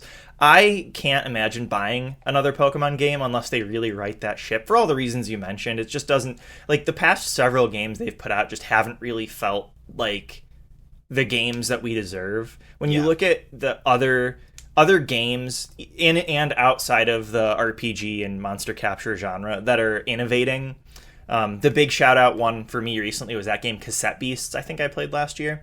Like, you see what people are doing with it, and more notably, you see what people are doing with Pokemon ROM hacks. And you look at Nintendo and just, you have to, or Game Freak or whoever's making them, the Pokemon company, really, if you want to put the blame somewhere. And you just ask, like, what do you really want? And I think the answer to that question is they want to sell merchandise, and they want to sell Pokemon cards, and they want you to buy these games because you are trying to capture the feeling you had when you played them 10, 15, 20, 25 years ago. Unless you're a kid, and then you're going to be happy with whatever slop they give you. And that's a fine business model, but I don't know how sustainable it is. Pokemon's really just living on their IP. They're living on their brand popularity, and I just don't think the games are for the gamers anymore. And that's the stupidest thing I've ever fucking said. But like, the games exist to introduce new concepts so that you can buy the plushies and the t-shirts and the cards from what you saw in the game. I think that what's especially frustrating, though, is that there was a time where it was for gamers. When they were Game Boy games, you know, people loved them. And I remember specifically the game that got me back into Pokemon was Pokemon X and Y for the 3DS, because that was innovation. They took their 2D formula, and that was their first jump to 3D. And they had 3D movement as well. The whole analog stick would go, you could move diagonally. It was crazy, right? And like, they had these big scenes. It looked like Scarlet and Violet back then, dude. Like, obviously it wasn't quite as big in production, but people looked at that and they're like, this is fucking awesome. That got me back into it so hard. I was like, I'm excited about where this is going. It hasn't changed since then. That's why it's so frustrating. It's like they said, okay, we don't ever have to change this again. Like, it's still the same 3D shit. It's still the fucking no voice acting. The level design is all the same. The worlds are all the same. They haven't done anything to wow anyone in fucking years. And it's frustrating because, like, at some point after X and Y and, like, Omega Ruby Remake came out, they must have said, we don't ever have to try again. And it does feel that way, doesn't it? It's infuriating, yeah, because it's just so frustrating because we saw that jump from like 2D to then the X and Y 3D, and it was huge. It was world changing. It redefined the fucking series in a way. I want to see that again. Like, I just know that I won't. I just won't. Not with this company calling the shots. Pokemon peaked when they were on. I should say that they didn't navigate the change to home console at all. Like, as soon as the games moved from the dedicated portable console, the 3DS, which I think has some of the strongest titles. I stand by my love for Ultra Sun and Ultra Moon. I think those games are incredible. But when you move to even Sword and Shield on Switch were disappointing to me at the time. And then, of course, Scarlet and Violet were genuine atrocities. They didn't make that shift because I think they realized they needed to put more money and time into it that they don't want to do. They would rather, get out some slop release every year or now every couple of years. To that point, I think today the leaks, not today, but this year, a lot of leaks came out and they revealed the budgets for these games. And they're so astronomically small compared to like modern game titles. There's no surprise that they can't fucking afford any of this shit. But it's like, dude, for Christ's sake, you make $1 billion every game. You can spend more than $10 million on your game. It's mind-boggling. It's mind-boggling. And we saw, I think it was this year, we saw a trailer for a new game made by Game Freak called Beast of Reincarnation, and that shit looked spicy, dog. That looked like some absolute triple A sushi, like sashimi nonsense, dude. That game looks incredible from one trailer. So we know Game Freak can do it. Yeah. They're just not doing it. And I think that comes down from the Pokemon Company. Now, I want to mention that I played some absolutely killer GBA ROM hacks this year. I know I spoke with you about Pokemon Unbound, which I think is as good as that GBA generation can get. But I also played another one called Emerald Sea Glass, which was a re-envisioning of Pokemon Emerald in the Pokemon Crystal engine. And like, people are still in 2025 doing awesome shit off the backs of the GBA games that came out 20 years ago. And if Nintendo actually committed resources to making a retro-style Pokemon game, I think they could strike gold. They're just choosing not to. Yeah, I mean, I played ROM hacks this year, too. I play ROM hacks with my friend a lot, because we'll often go through, like, a phase of, like, having the itch for some Pokemon. And we can't get that from any of the modern games because they suck ass. And so we'll go and we'll find, like, you know, you like the ROM hacks are a little more involved and a little more creative. We just go for very simple, literally like red and green vanilla, but with the entire modern Pokedex in the game. Or like with caps on a zone, so you can't overlevel the fucking boss by the time you get there. Just these small quality of life things that I would love to see in any modern fucking Pokemon game are in this Game Boy game. And so there's really not a fucking excuse at all. You know, I still play them because I can't get that anywhere else. Like I can't catch my fucking Gyarados in any other game. Especially because fucking Nintendo will sue them into oblivion if something even comes close. R.I.P. Pal World. But I don't know. It's just it's a tired conversation at this point. It feels like we have it every single fucking year that there's a Pokemon game that came out because the narrative is the same, dude. It's like they're stuck in their ways. They're lazy as fuck. And maybe it's not them. Maybe it's the leadership that's lazy as fuck. But someone's lazy as fuck. And they make one of my favorite series suck ass. And so I really resent them for that. And I hope something changes, but I know it probably won't. Life of a Pokemon fan. Yeah, it's a tough spot, dude. I sympathize. I really want to love Pokemon, but I just can't because of all the reasons you mentioned. So why don't we take a break? And then when we come back, we'll talk about, I think, the obvious Game of the Year contender that we've been dodging around for the last half hour. What do you think? Yeah, totally. We'll kind of wrap up the year. We've talked about a lot. There's still a few hits we got to talk about, and there's the big one.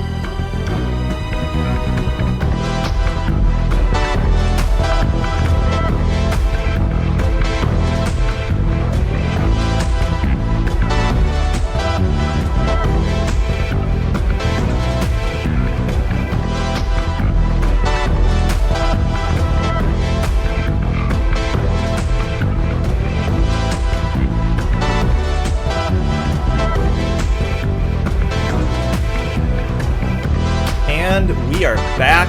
Casey, let's get into talking about the big one. You played Clair Obscur Expedition 33, right? I did, yes. And it's reminiscent years ago when we had the Elden Ring podcast. I remember we started the whole fucking episode and we said, guys, just to get it out of the way, Elden Ring is Game of the Year. I remember that. I'm surprised we didn't do that this year. But, maybe there'll be some shakeups. But Clair Obscur is the front runner for most fucking people that played it for obvious reasons. And I'll just start by saying we saw this, I don't know, maybe 1-2 years ago, whenever it was revealed during some Xbox showcase. And we both, our eyes lit up. And we both knew immediately that we were looking at a trailer for something very special. I mean, there's just no faking it. We could see the love that was being poured into it from that trailer. You know what I mean?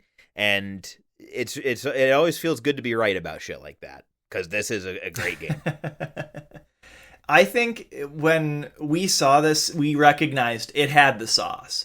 It was really clearly positioned as a actual honest to god turn-based RPG, despite having some of those timing-based Paper Mario mechanics. With a really interesting art direction and a very cool concept. I mean, the whole idea of the paintress, wiping away people of a certain age and trying to solve that problem, very cool premise. And so this game definitely had a lot of heat before it came out.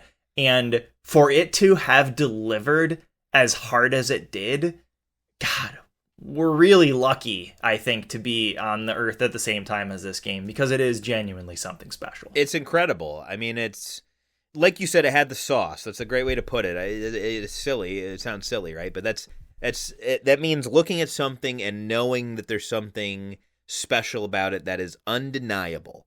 That's the sauce, baby. And it had it. It had it in spades. And when the game actually came out, I was overjoyed to find that it was this Attack on Titan, like, gritty, like, hopeless, depressing Paper Mario game. Like, that's what we've been asking for fucking years, is, like, more turn-based games with these action commands. And I didn't actually end up finishing this one because I am not, much like my mystery game, my penchant for dropping those, turn-based RPG, actually any RPG really, any JRPG really, those are also difficult for me to get across the finish line in one sitting. You'll remember last year, if you're a return listener, I had the same problem with Metaphor, and that was present here as well. So about 2/3 of the way through the game, I started really getting burnt out, because I think part of my problem too is when I go for these games, I eat the whole chicken, man. I try to 100% that shit from square one, and I end up getting burnt out a lot of the time. So I ended up just catching the highlights of the rest. I watched the YouTube playthroughs of the rest of the game, but it's crazy to me then that a game that I didn't even finish is still probably top of the order for me in terms of Game of the Year contenders, because it's just that good. This is a work of art. This is a game that makes you respect the medium after you've gone through a phase of maybe not, by playing like live service slot forever. You play a game like this and you remember, oh, wait a minute, this is what it's all about. What's fascinating about this game to me is that it's in this position where, because it, as a turn-based RPG, slapped so much ass, we're gonna see copycats like this for the next 5-7 years, because companies are going to start developing these games and they're going to start making their own turn-based RPGs following in the footsteps, and there are going to be a lot of slop, and there's going to be a couple good ones, but this is the new Dark Souls. This is the new Vampire Survivors, right? We're going to see companies chasing this high, trying to capitalize on it for years to come. It was a remarkable success, critically and amongst the players. It is the game of the year, from the Game Awards, certainly. It is not my game of the year, though it's definitely a contender. Not just because it had steep competition from games we haven't yet talked about, but there were some really glaring flaws for me that made it impossible for me to give it more than maybe an 8 out of 10. Which I think is, that's your Craig hot take for the year. What do you make of that? Yeah, no, I mean, I've talked to you, off the podcast about this, and how I think this is like I've been referencing movies a lot tonight to continue in that vein. This is like a Shape of Water, Del Toro's film that like won Best Picture at the Oscars that year, that I didn't really think was that good, and I still supported it winning that, because my personal enjoyment of the film was less important than the fact that I knew it was like an incredibly well-made piece of art. And that's how I feel about Clair Obscur. This is a game that makes you rethink what Game of the Year is here on our podcast, right? Because I think this is, like you kind of said, the best made game that came out this year. But I don't think I'm going to give it my game of the year because I didn't like it as much as some other games. So it's really one of those games that gets kind of meta, and you're like, wow, well, if we were just awarding this to the best piece of art to come out in a year, I think we would both probably give it to Claire. But because it's not just that, because it's also about the experience you had with it and the enjoyment you had with it, I also do not think this will be getting it from me. But it's just it's worth mentioning that it's that good, right? Like that to anyone listening to this that somehow hasn't played it, like you owe it to yourself to play this game, or at least watch it being played online, because it's something that does not come around often, right? A brand new IP from a brand new studio that is a fucking like master class in artwork. Yeah, and I feel like this is unique this year where there is no real, true, genuine, standout, perfect game of the year for me. Like Metroid Dread, for example, like that game had no flaws in my opinion. Still doesn't. I would say the same of like an Elden Ring, which was like so overwhelmingly awesome that there was no competition, like genuinely none. Clair Obscur was not a perfect game, and I think you know what's funny is I think acts 1 and 2 were perfect. I think the writing, the progression of the gameplay, the customizability of the characters, and the environments in Acts 1 and 2 were as good as it gets. Genuinely perfect. But Act 3 was such a flop for me that it really soured my experience. And we've talked about this in years past of games like coming out of the gate really strong and then really not sticking the landing. And Clair Obscur for like the first 2/3 of the game was so remarkable, and then it crashed a car and walked across the finish line is kind of where I'm sitting on it. Like it finished and I really liked the ending, but the third act of the game was such a letdown for me that it really just I had to force myself to finish it. Yeah. That might be a hot take, but no, not when at you all. look at I actually just want to point out that's how I felt about Metaphor. Like that was the same experience bar for bar. Like I loved the game until the ending, and then it ruined the whole thing for me, pretty much. What Metaphor accomplished that I think Claire really fumbled on is Metaphor at least had momentum and story beats through that final act of the game. They were more sparse, for sure, and that was like the point of the game where they're like, all right, we're going to let you kind of figure out how you want to navigate the end game. Whereas Clair Obscur is basically like, all right, so you just finished the second act. We're going to deliver you the biggest plot twist in the game that totally reframes how you think about everything.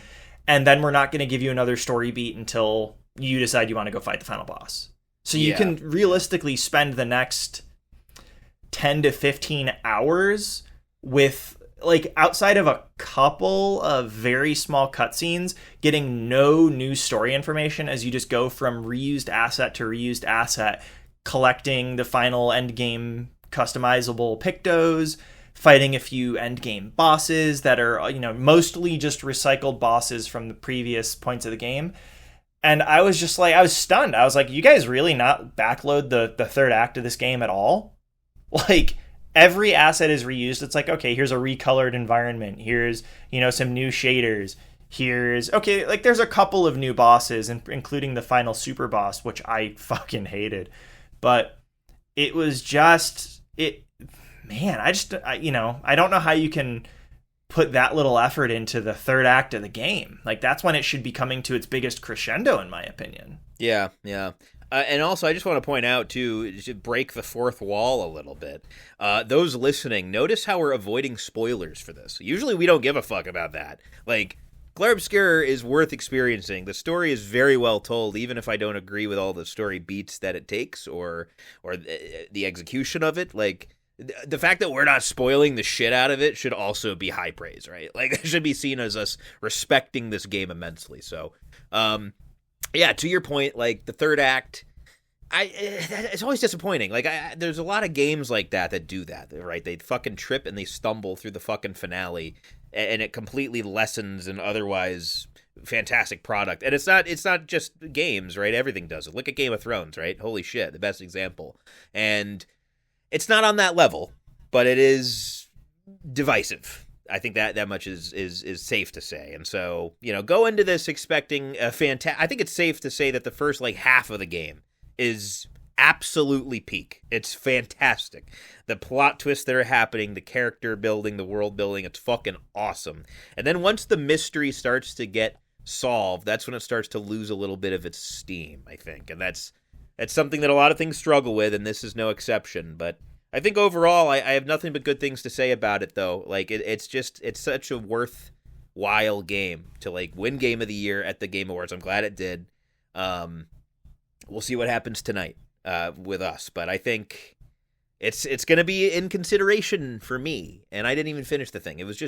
I really am enamored with it because I want to see what they do next, Yeah, I'm dying to know. They in their confidence ? Arrogance ? They released DLC the night of the Game Awards where they absolutely swept all categories. I think maybe they didn't win one award that they were nominated for, but they crushed it. They got everything else across the board. But they released some new content, nothing with, any real story significance, but I'm incredibly interested in what happens with their next game. No doubt it's going to have a higher budget. It's going to be more ambitious, but pound for pound, I think this game took the biggest swings of the year, and quite frankly, the past previous few years. I think it mostly nailed it, and I think that if they, I can honestly say I think that the reasons I took some negatives on this are probably down to my personal taste. So I don't know if I have a lot of notes. I want them to in the future maybe just, polish it up a little bit more before it goes out. But for an indie title especially, knocked it out of the park. Knocked it out of the fucking park. And I think it, without dispute, is probably the biggest splash of the year. The biggest, shake-up. So, we love Claire Obscure. We're the Claire Obscure fan club. Yeah, everybody does, right? So, it's hard to root against a team of indie developers who set out to create a game with a very clear vision and that didn't align at all with corporate interests. Yes, and to see them succeed, that's just reassuring in the industry. Mm-hmm, and we love rooting for that because it also feels like a slap in the fucking face to all these other by-the-books, color-by-numbers, corpo slop games or safe things that don't take risks or cash grabs. Whenever a game like this is championed, it's because it's not only that we love that kind of game or we love the experience we had with it, because we also want to stand up and we want to defiantly say, fuck you to the Call of Duties and the FIFAs and the fucking Maddens of the year or whatever other fucking slop game you can think of, right? So, woo, Claire Obscure. We're happy for you. Can't wait to see what they do next. I think they're Sandfall. Is that correct? Sandfall Interactive, I think. Yeah, Sandfall Interactive. Cannot wait to see what's next from them. Did you see that meme video that was going around of Mario imagined as a AAA modern game recently? No. I mean, no. I'm going to send it to you because it is so hilariously exactly what is wrong with the AAA space right now. I'm going to send it to you on Instagram. I want you to take a look and we'll cut to after you've seen it so that we can talk about it. Yeah, please do. Yeah. So Casey, what do you think about it now that you've seen it? Yeah, it's pretty spot on. This video is Mario and Unreal Engine with the most fucking Chris Pratt dialogue of Hollywood yeah, I'm going in now. I got to collect the fucking coins. It's unfortunately very spot on, right? And the thing that it reminds me most of is Call of Duty because I play those every year, and it's yeah. A new Call of Duty came out this year, right? It did, yeah. I was gonna say AAA gaming is kind of in a dire spot in some ways. For example, Call of Duty this year. Here's the thing: last year I praised Call of Duty quite immensely, if I am remembering correctly, because the campaign was very well written. It was very fun. It was very cool. There was awesome set pieces taking place. I'm getting angry, dude. I'm getting fucking angry. Do it, dude. Get fired up. Use the Force. I feel like the Hulk, bro. I'm turning green. He's coming out. Listen, Black Ops 7 is live service slop. Let me start by saying there's AI slop in this game. There's emblems that are made by ChatGPT for you to earn. So that's how much they give a fuck about their game, right? But the campaign is like also feels like it was written by ChatGPT. You get drugged by a chemical weapon, and the rest of the game is you playing Destiny as a Call of Duty character. Yuck, dude. I am not so exaggerating. So it takes place in your mind? You are jumping... Yes, with like zombies and aliens, and you're jumping 10 feet into the air and then using a wingsuit to fly across the map.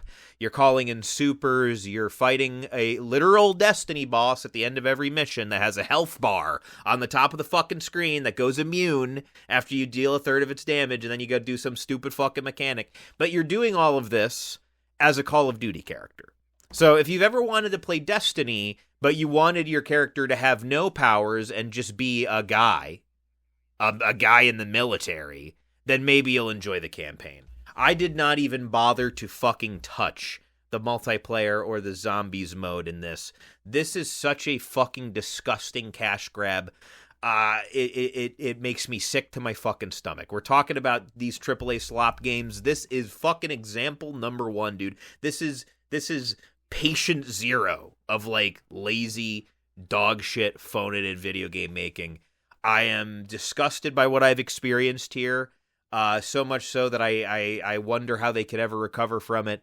I think they should be ashamed of themselves, and I think they are a disgrace to the industry. Well, that's the end of the podcast, folks. No, I'm kidding. Was this... That's the Call of Duty segment. This was the one that we saw the trailer and we were like, whoa, that looks so sick, right? Because we were like, how is that a Call of Duty trailer? That's the one? They ended the Game Awards last year with it, I believe. And everyone was like, oh, what is this? This looks so mysterious. And then it was Call of fucking Duty. And by the way, that whole scene was never even in the game that they showed at the Game Awards. Like, it wasn't even in the fucking game. And nothing from that even took place in the game. This was again, I'm not going to rehash everything I just said, but I don't know how this was made. I don't know how this was greenlit. I mean, you knew if anybody was going to start, like, to be first to adopt AI slop into their game, it was going to be Call of Duty. Yeah. I'm unique, maybe uncommon in that I don't think AI is, like, entirely bad from a creative perspective. I think there's value to using it. But, like, if you're putting... Like, AI should be a jumping off point right now. I think, like, if you can use it to workshop ideas and, like, make yourself more efficient that way, but don't put actual AI in shit. And like, if they're doing that, shame on them. We live in an AI adjacent world. That's not changing. Like the future has AI in it. It's not going anywhere. There's ways to do it right. There's ways to do it wrong. And having AI churn out some dog shit emblem is wrong. Is the wrong way to do it. If you needed the fucking clue. The movie It, Stephen King's It universe. Pennywise the clown is a force of evil. And in Stephen King's novels, they've never done this in the show or the movie because it's a little bit heady and weird.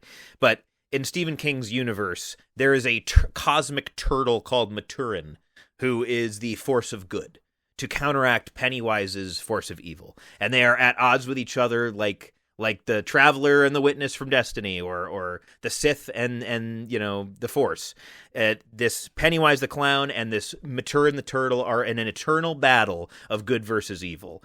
That's what I feel like when we stack Clair Obscur next to Call of Duty this year. I feel like Call of Duty is Pennywise the fucking Clown, a force of evil and laziness and malice that should be hated for what it's done. Dude. Versus Maturin the Turtle, which is... obviously a force of good. So I just wanted to wrap that up. Imagine my surprise when I'm wondering what the fuck you're getting at when you're talking about this. I know. I landed the plane. I had that thought. I was just because, listen, to be fair, It has a show that just wrapped up, Welcome to Derry, which is really good. So it's kind of on the mind. But yeah. All right. Anyways, I digress. Yeah, COD. Disgraceful, man. Disgraceful showing from them. But it had a contemporary this year. You played that Battlefield game too, right? Yeah, okay. You know what? All right, give me your thoughts on that one. The fact that I brightened up and didn't feel hate when I heard that name is a good thing. Also, I have to say, just because it's prudent, R.I.P. to Vince Zampella, who just passed. But he saved Battlefield pretty much as one of his last things he did. Like he made Titanfall, he did Apex Legends, I think he did like some Call of Duty back in the day, and he came on board with Battlefield, and somehow he was able to figure out what made Battlefield fun. And I don't know what that is. Isn't that weird to say? Like, I don't really know what it is about Battlefield that hits, but it did hit, and I played it for many hours, not forever.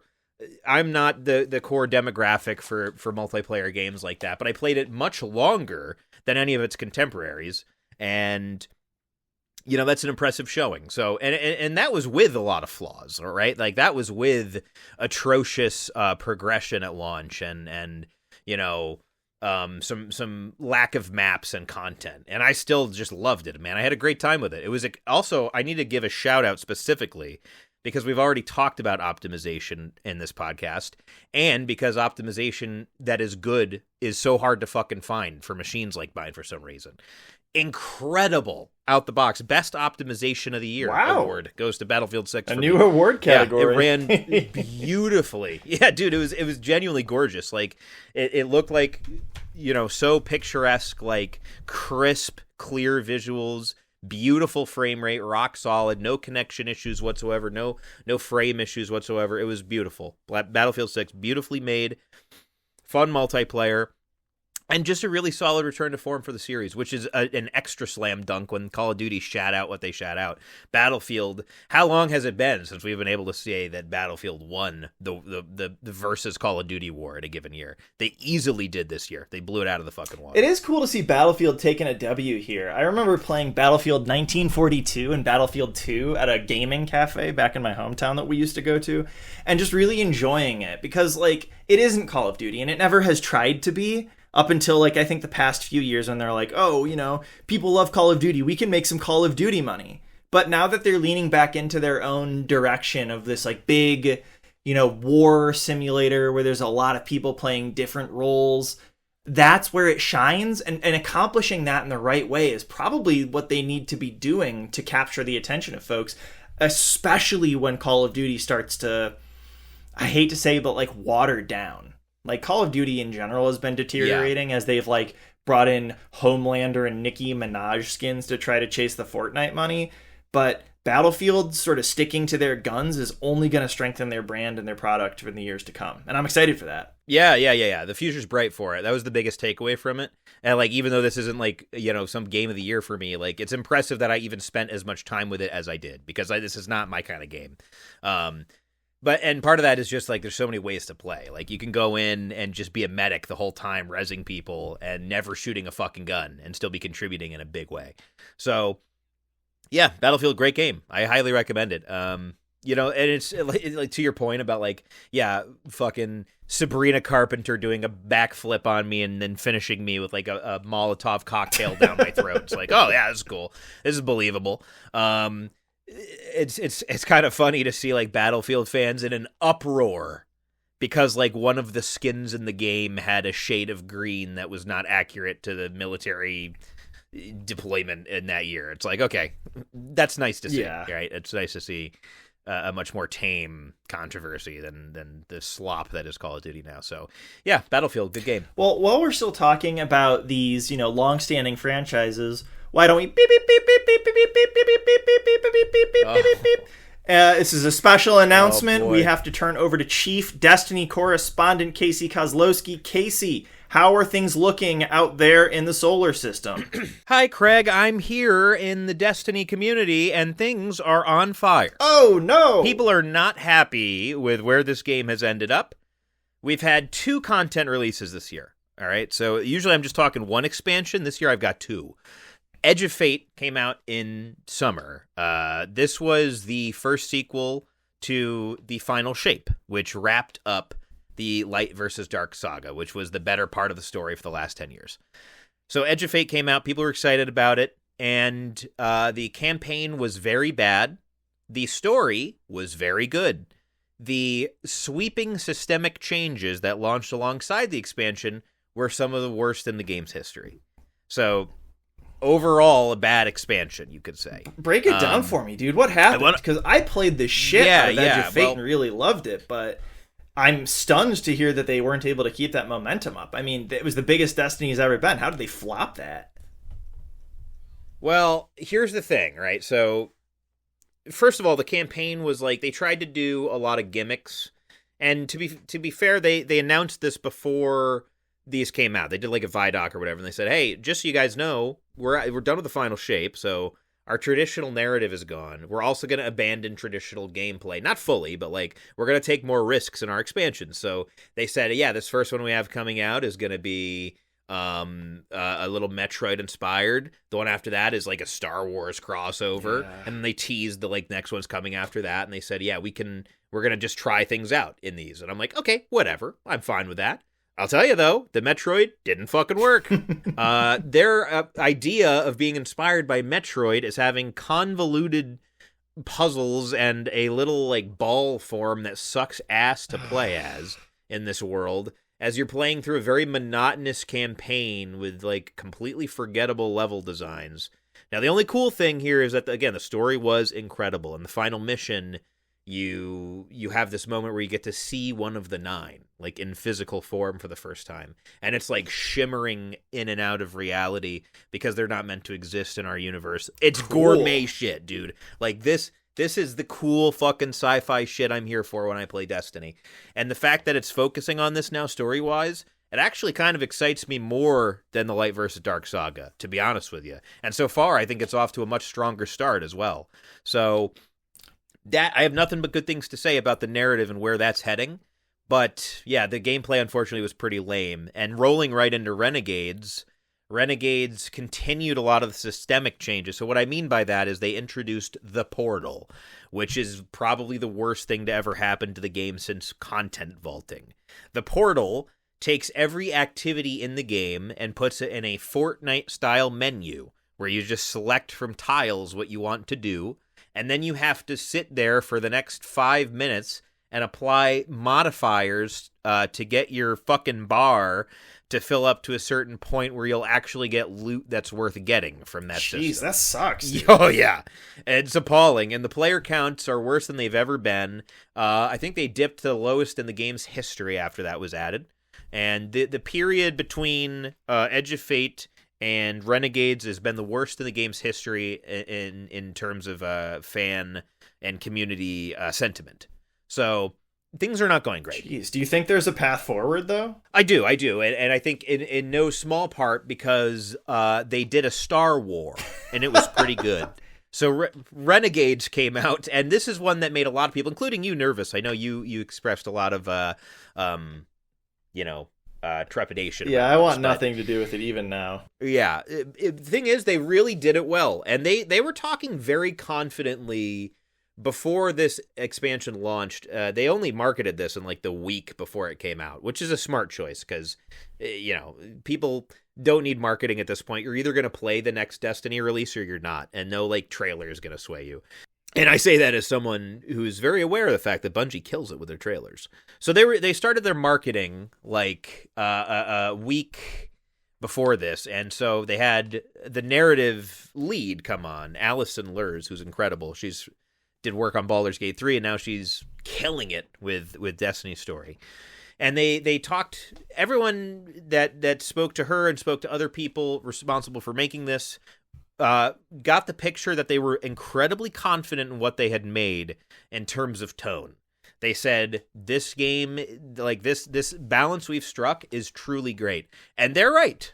They are completely right about that. There are no Star Wars quotes in this.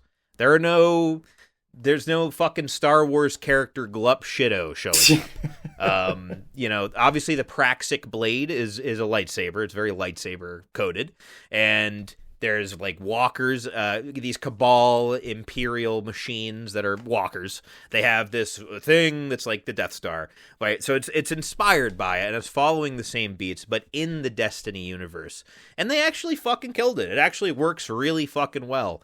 The story of Dredge and Bale is awesome. Like, obviously at a glance, he just looks like Kylo Ren, and he kind of is, but like once you get to know him, unlike Kylo Ren, he actually gets backstory and gets like fleshed out in a Destiny unique way. And it's very cool. Like, in Destiny, when you get rezzed as a Guardian, you you lose your memories of like your former life as a human. And Dredgen Bale, for example, one of the reasons he hates Guardians so much is that like as a kid, his mother died and he watched her come back to life as a Guardian and forget who he was, like forget his entire family. Like that's a cool fucking story. That's like, a good use of like the lore, honestly. I'm pretty impressed by that. Exactly. And the whole thing is full of that. Like Dredgen Bale is like reciting the books of sorrow and shit. Like this doesn't feel like a Star Wars cash grab. They really actually did a pretty good job with it. And since they've made it, they've also come out and said, we're not doing any other crossovers. We just really like Star Wars, and obviously there's so many parallels that it was a no-brainer. So I'm going to take them at face value for that. I don't think they could afford to keep doing crossovers more than anything else, but Renegades was very well received. Lawless Frontiers was the activity that was added with this latest expansion. People love it. It's super replayable, super fun.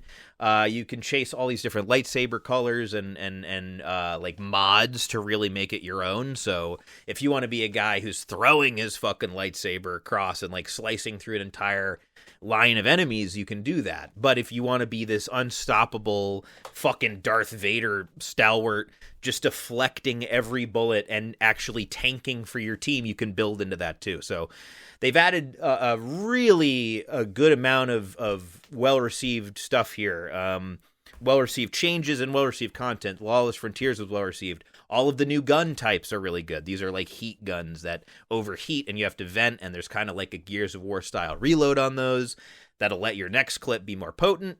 You know, the lightsaber has a trillion different modifications, and then there's a great dungeon that actually is at the top of my fucking list for dungeons because it's short and it's sweet and the mechanics are cool but not overly frustrating.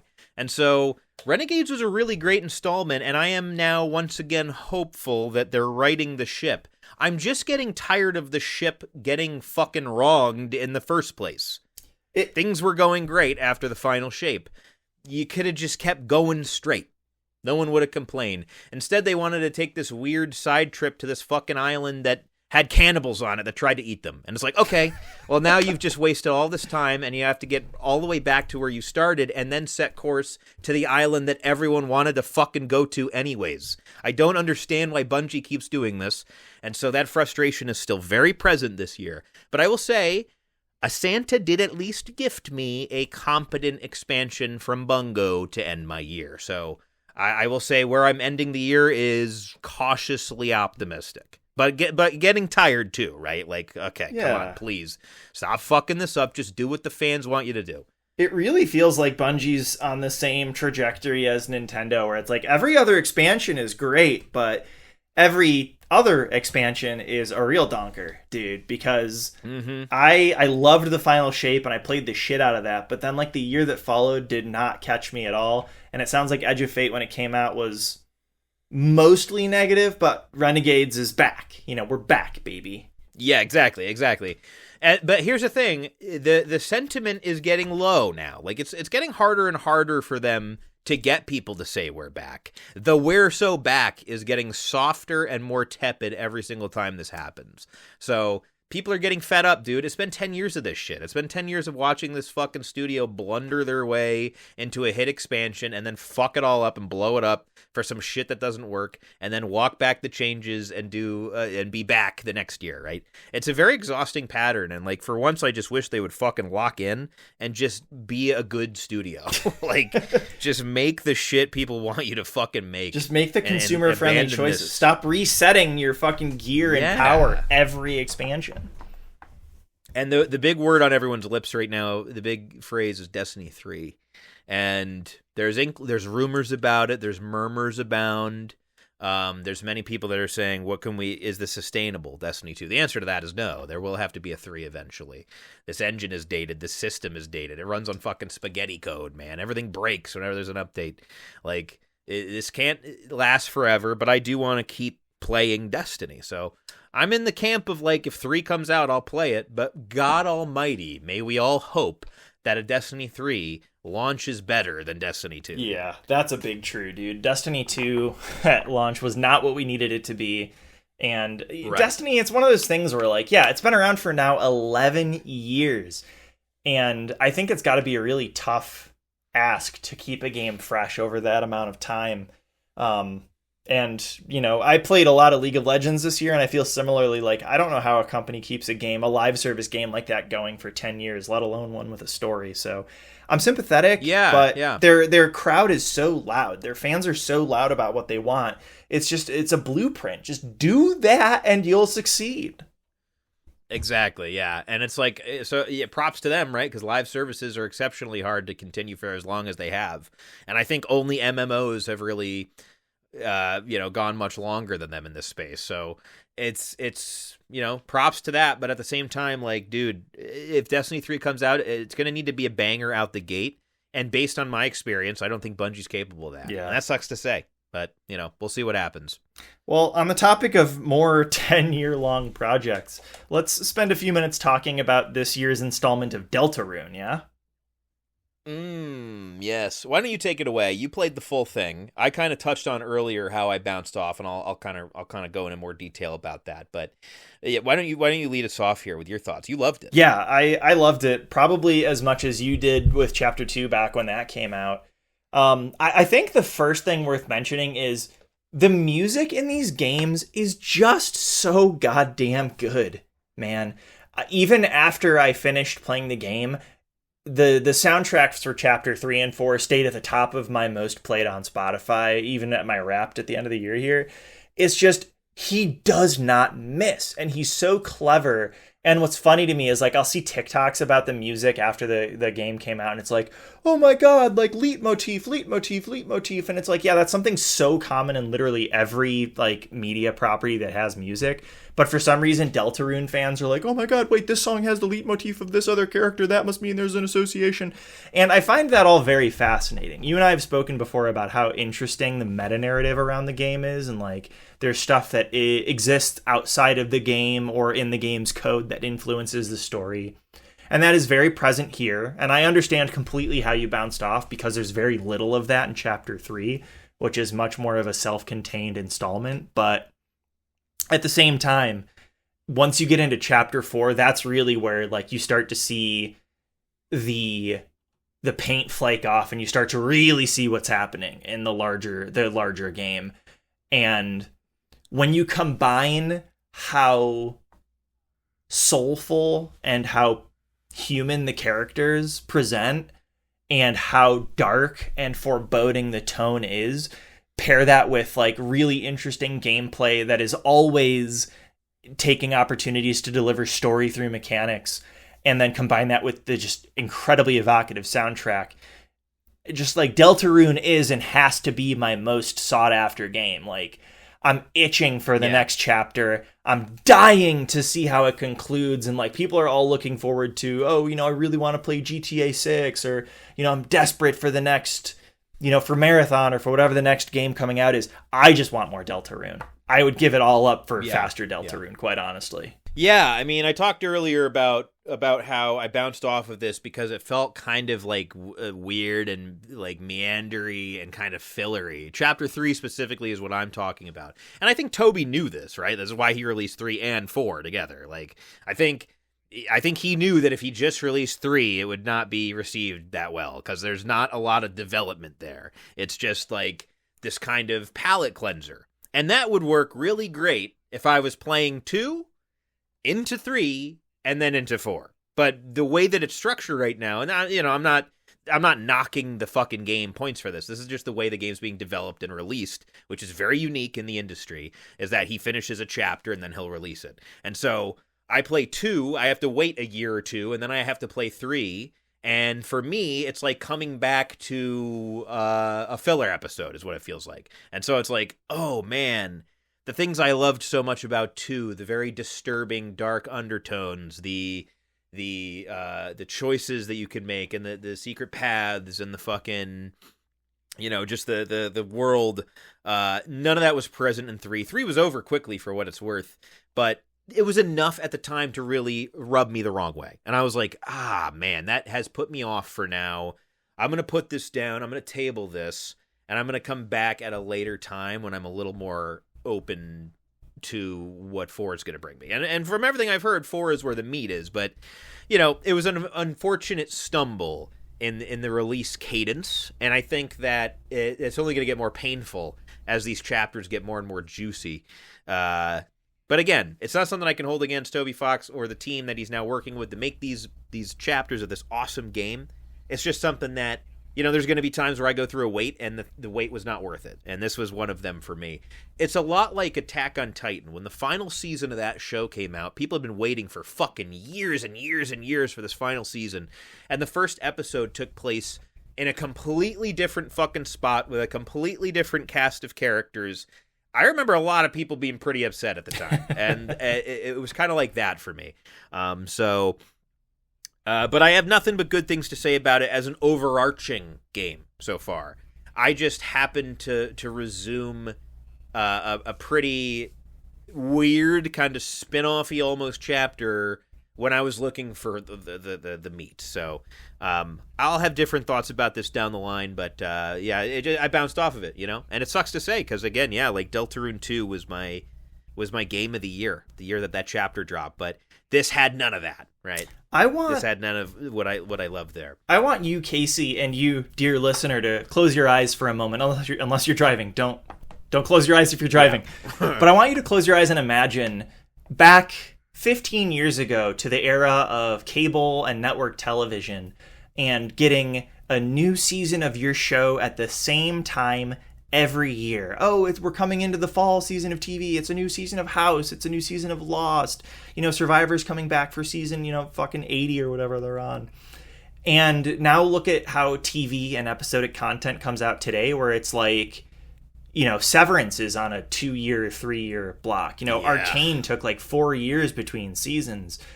Pluribus just ended, a remarkable show by the creator of Breaking Bad, plug to Pluribus, which I loved.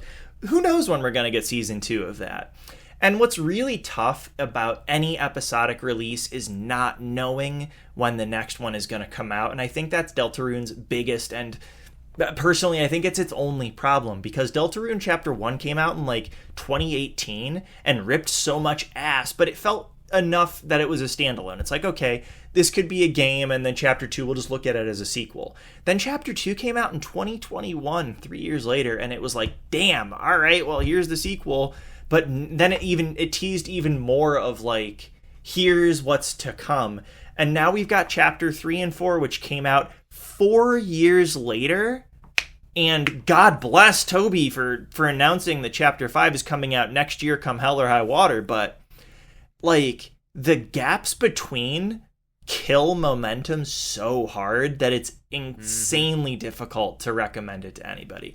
And I know he's working as hard as he can, and money's not an issue. It's just he like the creators of Hollow Knight, which I imagine we're going to have to talk about soon, they're so much more interested in the vision and the success of executing that vision than they are with keeping it on schedule. And I respect that, but it's so hard to like keep momentum in experiencing the story. Yeah, like 100%. And like it's the same I brought up Attack on Titan because there are so many parallels there in terms of the production cadence. Like that was an anime. Talk to anyone that likes anime, and Attack on Titan is going to be high on their list.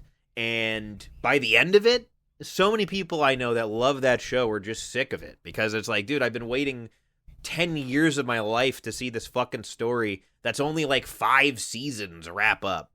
And, like, people are just tired by that. 10 years is a ridiculous amount of time, dude. Are you telling me I can only watch, like, the way I'm, like, in my 30s, right? If it takes 10 years for worlds that I get invested in to wrap up, I've got maybe 5 left? Really? Like, it's not the way we should be looking at media, man. I don't know. The cadence thing is a problem in a lot of things. Shows especially. Anime is getting hyper fucking inflated. But when it happens to a game, it kind of it's a hard pill to swallow, especially when it's a fucking world as good as Deltarune's. So I digress. It's not a roast against the game. It's just the release schedule did it no favors this year for me. So I'm glad you at least enjoyed it. It will be played eventually for me, but I may end up with just waiting until 5 comes out, so I have a bigger chunk to play. And I don't blame you. I feel like you just gotta kind of experience it at the way you have to, because it's worth experiencing. And I'm a junkie, dude. I'll pick it up as soon as it comes out, and I'll stay up all night finishing it. Like, I can't wait. It's just that interesting to me. It's just, there really is nothing like it. You know, there's no other story or even like TV or any other games that come close to it, like the fascination that I have with Deltarune and every little detail and every little pixel that explains more of the story. That when it's done, I don't know what I'm gonna do, man. I'll be honest. It's one of those things that gets you through tough times, in my opinion. Yeah, and like to your point, it's like you do what you can to get through these long waits at this point. Like when you talk to people that watch TV shows, I have so many friends that wait. They wait until the whole fucking season's out and they binge it all in one go. I'm more of an episode guy. I like watching the episodes when they come out, but there's people that don't because they hate that wait. And both are valid, right? They're both valid ways to play and consume games, or to watch and consume movies or shows. So yeah, I might be a waiter on this one just because it's too good. It's too painful to fucking part ways with this damn world every year or two. It's like, dude, I want to be in there. I want to get the full fucking shebang, and I want to experience it now. I don't think I can handle the repeated breakups with Deltarune. Can we take this as a transition to talk about the other thing that we've been waiting a very long time for? We sure can. All right. What did you think? Because I didn't even play this. I want to say that's surprising to me, but you're not a big Metroidvania fan, are you? Not really. No, not at all. I think that the only one I've played was Ori and the Blind Forest fully. And I played Animal Well, which is a little less Metroidvania, a little more kind of puzzly, but yeah, those are the two I played. I played Hollow Knight. I never even came close to finishing it. And it wasn't because it was bad. It's just, there were systems I rub up against, and I feel a lot of friction with games like that. This is not the kind of game, and of course we're talking about Hollow Knight Silksong now. This is not the kind of game where I can give somebody a hard time for not enjoying it. Like, it's undeniably not inclusive, despite, I think, their attempts to make it so. It's not like a game that's for everybody, you know, like a Spider-Man, for example, or even a Last of Us, where it's like, yeah, it's dealing with some tough material, but at least they make it like accessible. Like they give you a lot of accessibility options to make like it easier for people who just want to experience a story. That is not this. Like you've got to fucking get good or you're going to get out.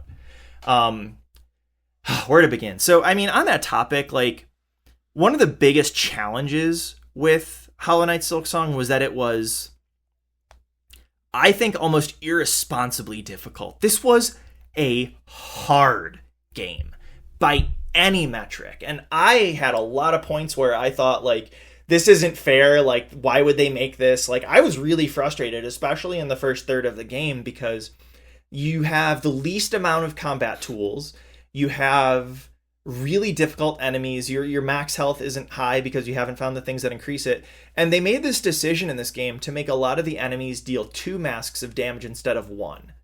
So when you're fighting them, if you make a mistake, there goes 2/5 of your health right out of the gate.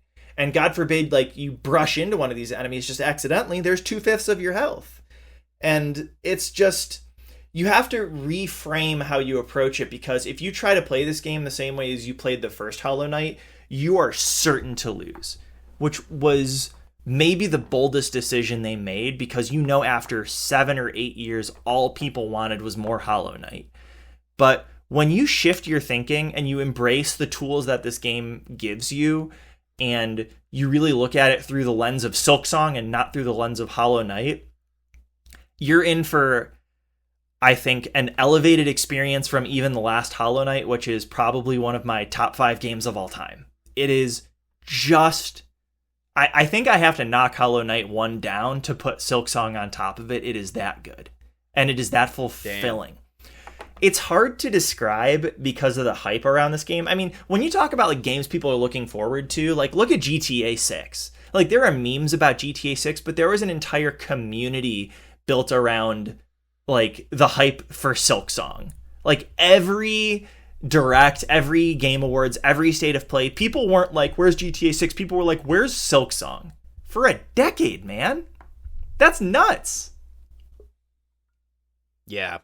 The longevity of the hype was crazy, to the point where Silksong fans went a little insane online, right? I mean, Silk posting is a thing for a very good reason, dude. It's nuts. Yeah. But when this is one that I don't have. It's weird. I have a lot of respect for it because it's a game I'll probably never fucking play, and I'm glad it did so well. You know what I mean? Like, it's like, yeah, I'm glad Hollow Knight fans are eating. It's so special in that this was primarily made by 3 people with some support from, outside help and publication, I think. No, actually not publication, because this was totally independent. All of the art, much like the first Hollow Knight, was hand-drawn, which I think rules. It's got an incredibly evocative soundtrack, only enhanced by the fact that music is a very central mechanic and theme in the game. I mean, it's called Silk Song, and you have the ability to, like, play a instrument that creates song and makes all the people around you sing, including enemies. So when you pair that with the theme of song and the soundtrack, and how the soundtrack dampens and adds elements depending on where you are or what you're fighting or what point in the fight you're at. What frustrated me about the Game Awards is that this game didn't win Best Sound Design, because when you play this game with headphones, the sound design is so special, because there will be points where, like, you're trying to figure out where to go next, and if you listen, you can hear something to the right and it sounds really far away. And as you get closer, you can hear, oh, it's not just close, it's under me. And that's how I know that there's a wall that I can destroy to get to the next objective. And it's just so hard to describe because it's so potent in all directions. Like, the sound design is awesome. The gameplay is awesome. And, like, the world is so fascinating, and, like, every time you think you've reached the corner of it, it expands, and it does that twice. And then once you finally reach your goal and you think, okay, here I'm at the end of Act 2, I know because games have a 3-act structure that it's gonna keep going, but you have no idea how they could possibly follow it up, and then the entire world changes. It's one of those games where after you complete Act 2, the entire world changes. It's like when you fight Radon in Elden Ring, and a meteor crashes and changes an entire area and, like, totally unlocks another half of the world. It feels the exact same. I think Hollow Knight Silksong is to Hollow Knight as Elden Ring is to Dark Souls. It is just a tremendous expansion and improvement on every part that does not overstay its welcome at any point in the game. It is just a triumph. It really is. High praise, high praise.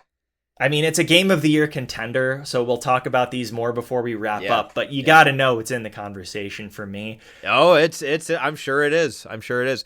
And Craig did tell me that many times throughout after he played it. He texted me, he said, dude, I think this might be Game of the Year. And it was quite the turn, because at first I think you also had that friction, and you were like, I don't know about this. And then by the end, you're like, this is probably Game of the Year. So we'll see what ends up taking it. Why don't you go on and talk about another indie game that another sequel, a highly anticipated sequel that I probably should have loved but didn't quite, and that's Hades 2. Yeah, I'd be happy to. I played a lot of Hades 2 this year. Funny enough, I didn't touch Hades 2 at all in early access, and it was only after I completed Hollow Knight Silksong that I dipped into it, because I really wanted something else to fill that Steam Deck niche. I played most of Hollow Knight Silksong on my Steam Deck, and I'm glad I did. I think it's the perfect fit for it, especially with that pretty OLED screen that I have. Hades 2 was such a treat because I was surprised that it literally just gave me Hades, but more. And similarly to how Doom Eternal expanded on Doom and set out with the mission that, like, we don't want to just give you more Doom, we want to give you a similar feeling with new weapons, environments, enemies. Hades 2 accomplished that because you have 6 new weapons to choose from. There are boons from the gods, but there are new gods in there. There's some gods that are not in there. The boons and the mechanics and what they do have changed. So you get the same feeling and the same experience in new environments with new weapons and new boons to get you across the board. Now, what it changed is that, well, in addition to, like, new bosses and enemies and stuff, is that not only do you have a downstairs run where you're going down deeper and deeper into Hades, but you can also go up. And I won't spoil it for those interested, but you get a chance to leave the underworld for the first time. And so it's different from Hades, which only had you going to like the surface where you fight Hades before you reach it. And this way you get kind of two different runs to choose between. The downstairs path being more traditional Hades and the upstairs having some pretty different, a different flow, so to speak. I thought the game was satisfying in the same way as Hades, but I didn't finish it, and I dropped it after a certain point because I felt like upstairs, where you really needed to go at a certain point, was just, it seems kind of pissy to say it, it's just like too hard. It's too hard in ways that I didn't feel fair. I feel like it wasn't respectful of my time, because even the final boss, when you're yoked, takes like 5 minutes. And in a game that fast-paced, 5 minutes feels like a very long time. So I'll come back to it eventually, but I'm taking a break, and I think it was good. Like, great music, great voice acting, great story, of course, but because it didn't change enough from Hades, I don't think I was really compelled to keep going in the same way that, like, I was compelled to go through Silksong. Yeah, for me, I bounced off Hades for control reasons. I think, to reference, I watch a YouTuber Skill Up a lot, plug to him. Check his stuff out if you want reviews that mostly echo mine most of the time in terms of how I feel about games. But when he reviews games, a lot of the times he'll talk about how very tactile games almost feel like you're playing with a physical toy that is very responsive, that'll do what you want it to do when you want it to do it. And that's how Hades 1 felt to me. That all was gone with Hades 2. That's why I bounced off of it. It did not feel as tactile as the first game for me. So it's simple things, all very simple, small things that most people might not even notice or not care about, and or can work through, but that quickly added up for me. For example, sprinting in Hades 2 consists of holding down, I believe, the dodge button. Holding something to activate an ability feels like shit. It always has. I'm a Destiny player. I've been doing it for 10 years. Casting a well or a rift, rather, as a warlock has never once felt good. It's always a little bit clunky. It's like, this feels sluggish and kind of gross. The first game, always so sharp. Zagreus, that's his name, right? Zagreus? Yeah, It's been Zagreus. fucking forever. Would always do what I wanted him to do when I would dodge, or I'd cast an action, or I'd attack. It was always exactly what I wanted to do. Like we're two fucking pilots in the Pacific Rim mech, right?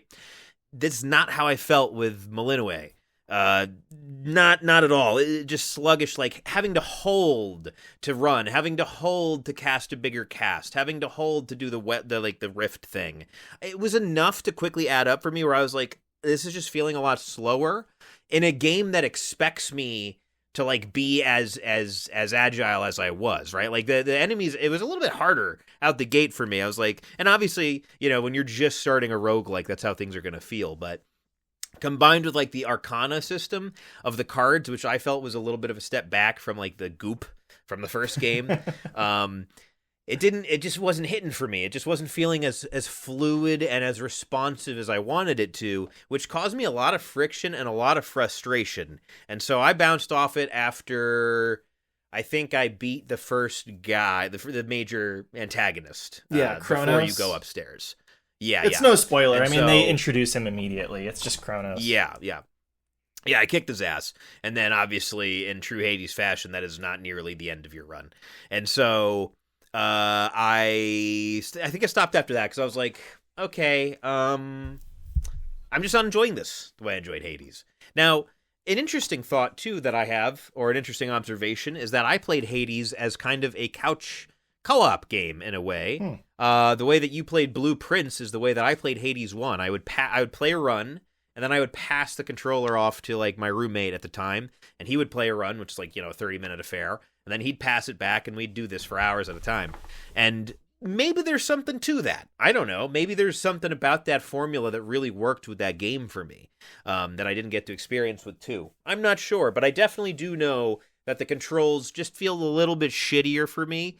And with a game that is so precise and so like bullet helly and so like dependent on you doing what you want to be doing at a certain moment, it was just enough friction for me to bounce off of this. So will I revisit it down the line? More than likely. But it was not a game I enjoyed this year. Yeah, it's hard to knock anybody for feeling that way. I don't think it really innovated enough after Hades to kind of warrant a must play.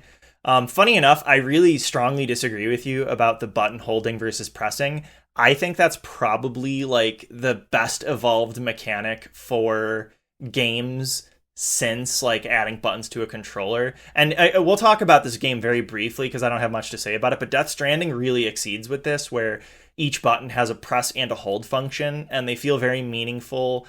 And I thought Hades 2 did a pretty good job with that, because it's like you can either press it and do a quick action, or you can hold it and it's like your heavy punch in a fighting game where it's more powerful, but the trade-off is that you have to kind of hold a button to activate it. So I find that to be a meaningful decision you make in most of the games it's implemented in. But what's interesting about Hades 2 is it's the first sequel we've seen from Supergiant, and I've been playing Supergiant games since Bastion came out originally. I played that on my college laptop. Like, they do such a good job of like extrapolating on their style in each subsequent game, but I don't know why they chose to do a sequel. Obviously, it's probably just because Hades 1 was such a huge success, but I'm more interested in seeing what they want to do next than staying in this world. Yeah, that's something I feel a lot with games these days, right? I famously felt that way about my favorite goddamn series, Zelda. When Tears of the Kingdom came out, I was like, I wish he didn't do this. I wish he did something else. Hades 2, I also got a little bit of that. I was like, I don't know if this needed to be told. Hades 1 was such a nice package and a well-told story that I don't really think there was any need to revisit it in this way. Just briefly to your point about the holding buttons debate, I think that it's not that I have a problem with adding more abilities or things with alternate functions. My point is just that, if it comes from a lack of buttons. Like, if controllers had more buttons, I don't think there'd be any holds. I think it would be like, or it would be its own button that you dedicated hold. My problem comes with the friction of, like, you see this in Destiny all the time. Like, I'm going to go revive my friend. Oops, I just opened the chest next to me because they have the same hold prompt. That's fair. Or like, yeah, like now with like Prismatic, or the Praxic Blade, you're doing a lot of melee combos that weren't in the game previously, so I'm constantly activating Prismatic because it's mapped to like two buttons that I'd never pressed in tandem before. It's shit like that. Like, I think if a lot of these games were on, like, if I was playing them on PC, I could just remap it to another key, and I'd feel a lot better about it. But it's because they're kind of locked to these buttons a lot of the time. It just frustrates me is all. I get that. And I think that part of like the solve for that, not that it's efficient, is I got one of those DualSense Edge controllers for my PlayStation 5 that has the two buttons on the back. And what I did in Destiny was I remapped the Rift to one of those buttons instead of having it be press and hold on R3. And adding those two buttons has really like enhanced, quite frankly, the way I play a lot of games. But if they took a controller and added buttons to the front of it, Casey, I would commit war crimes because I can't handle a single more button on these fucking things. Yeah, like, we're just starting to see the limit in a lot of games, and I think the more I see like a hold instead of press action, I'm always like, ugh, that's gross, that's clunky. Like, if only there were another little trigger on the back for that, because it would feel a lot better. You know what pisses me off, bud, is that when the PS5 came out and they introduced this haptic controller with so much potential, games like Astrobot and Returnal took advantage of that to use the haptic triggers and other features of it in really creative ways, and PlayStation, like, hasn't used this incredible controller in any meaningful way since then. Like, did you play Returnal at all? Remind me. No. So in Return, I played a lot of Astrobot. Okay, so in Astrobot, you know that like when certain things happen, like the triggers pull at different strings or stuff like that. In Returnal, what was so cool is when you just wanted to shoot your gun, you would pull the trigger and it would stop you halfway. But if you wanted to use like your super ability for your gun, then you would have to pull it all of the way. And that was like a really cool way to turn a trigger into two buttons. And I just wish that anybody would try to take risks like that with these controllers, because they're so high tech and they're just so underutilized. Right. I mean, Nintendo did it back in Super Mario Sunshine. You hold the trigger down fully to stay stationary, or just press it mostly to fucking run around and spray. I think a lot of it comes down to probably parity. Like, you have to adjust for like the lowest common denominator. Yeah. We see this all the time with games that are developing for the fucking PS4 or something. Like, Yeah. but it's the same with the controllers. Like, you have to accommodate for the lowest common denominator, which is going to be someone playing with a fucking Mad Catz Xbox 360 controller, because these companies insist on having the backwards compatibility for them. So we're never going to see anything like that widely adapted, I don't think, unfortunately. All right. Well, hey, we're getting close to the 3-hour mark on the recording. It's probably closer to 2:30 for our listeners. Let's talk very briefly. I'll just cover it because I said I would. I did not finish Death Stranding 2. It felt almost exactly like the first game with some improvements. The story was a little less focused, in my opinion, because it felt like, all right, we got to create a sequel. How can we create a sequel? So I'm, halfway through the game maybe, and it's not, I feel like it lacks the same direction that the first game had. It doesn't mean I'm not enjoying it, but I'll get back to it maybe after the new year and try to wrap it up, because I'm interested in what Kojima puts out. Do you have any thoughts on it? Yeah, same.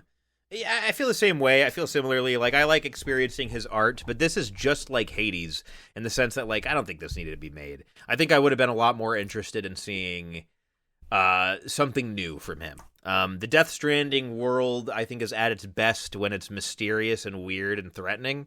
And the more you spend time in a world, the less threatening that world becomes. It's inherent with any media. And so I think that, him making another game set in this world is pretty cool, but like a lot of the mysteries of the world are now gone after the first game. And so I don't find it nearly as interesting. I also hate the fucking gameplay, dude. I'll tell you. Like, the gameplay has never been good in Death Stranding. It's been passable. It's been fine, serviceable for what it's trying to do. But once that mystery is no longer pulling me along as compellingly as the first game was, and once that atmosphere is no longer as lonely and isolating and brooding as it once was, I'm a lot less interested in walking across Nevada. It's not quite my idea of a fun Friday night. So, will I visit this down the line? Almost definitely, but it's going to have to be in the bargain bin and on PC by then, probably. Yeah, I think that this is a fine game to wait for on PC. I actually disagree with you. I think the gameplay is not just fun, but I think it's really well designed, and I know I'm definitely in the minority on that, but I really just enjoy the combat and walking through and using the tools. I think it's so crisp and clean. Like, Kojima clearly made a strong effort to make it like feel good. But it's just not enough to get me across the finish line in one like playthrough for this one. I feel like a kind of similar, in an opposite direction way we can make this final transition to Dispatch is like Dispatch had a really good story and I felt like the decisions were meaningful. The gameplay was like tacked on, and well, it served its purpose. It didn't really spark joy. Like, it didn't really feel great playing it, Yeah, no. It's actually a great comparison. I didn't think to connect the two. It's actually one of the more apt ones. I've never thought about those two in that way, yes. Dispatch is so much like Death Stranding in the sense that the gameplay is just there.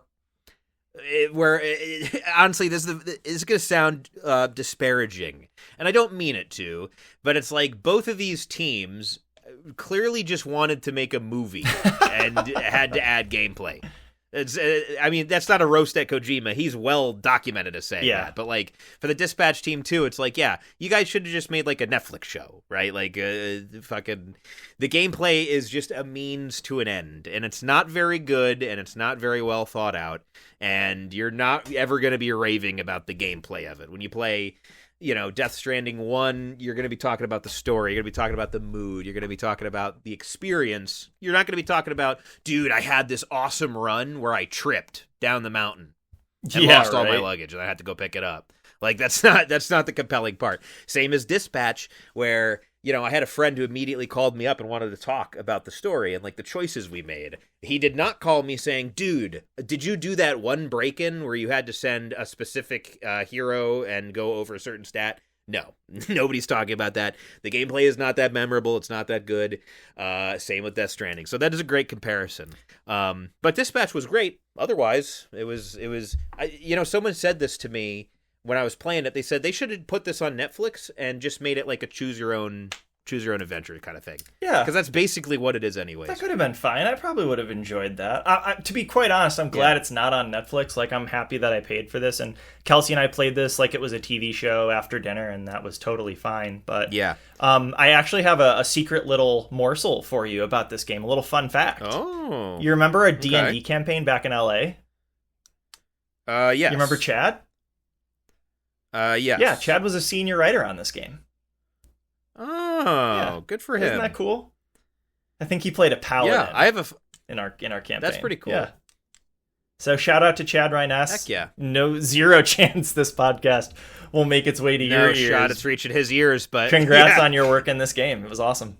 So, Case, why don't we use this as an opportunity to take a break, and then when we get back, I want to talk about some of the games we're looking forward to, maybe some that were even teased at the various announcements over this year. Talk about the very few pieces of multimedia, and then if there were any games you played from other years that you want to shout out. And then before we wrap up, we'll go through our Game of the Year, our Indie of the Year, and our Blunder of the Year before we call it a year. How's that sound? That sounds like a plan. BRB.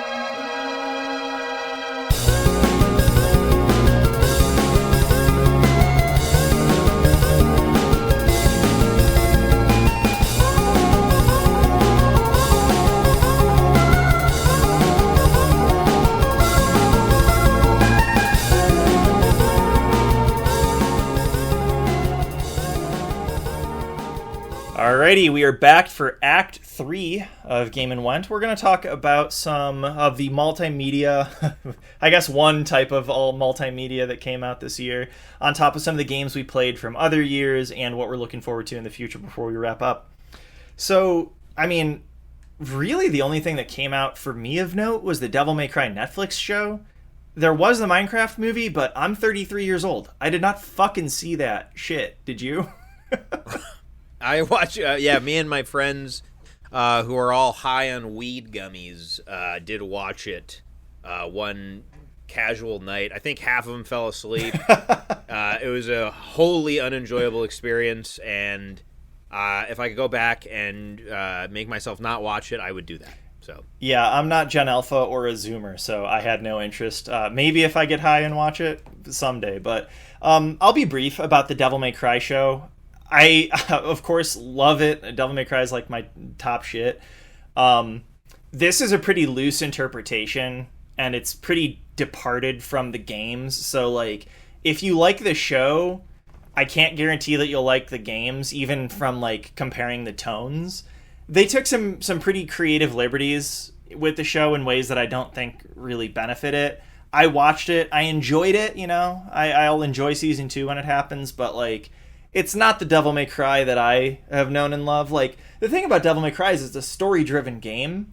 With the Castlevania show, which was, similar, I would say, like, there's a lot of interpretation to draw from Castlevania that isn't explicitly laid out, and they did a really good job reimagining certain things in ways that I think they failed on Devil May Cry. But that said, like, I want people to watch it because I want them to keep making it. I just want them to keep putting attention towards Devil May Cry so we get more of the media.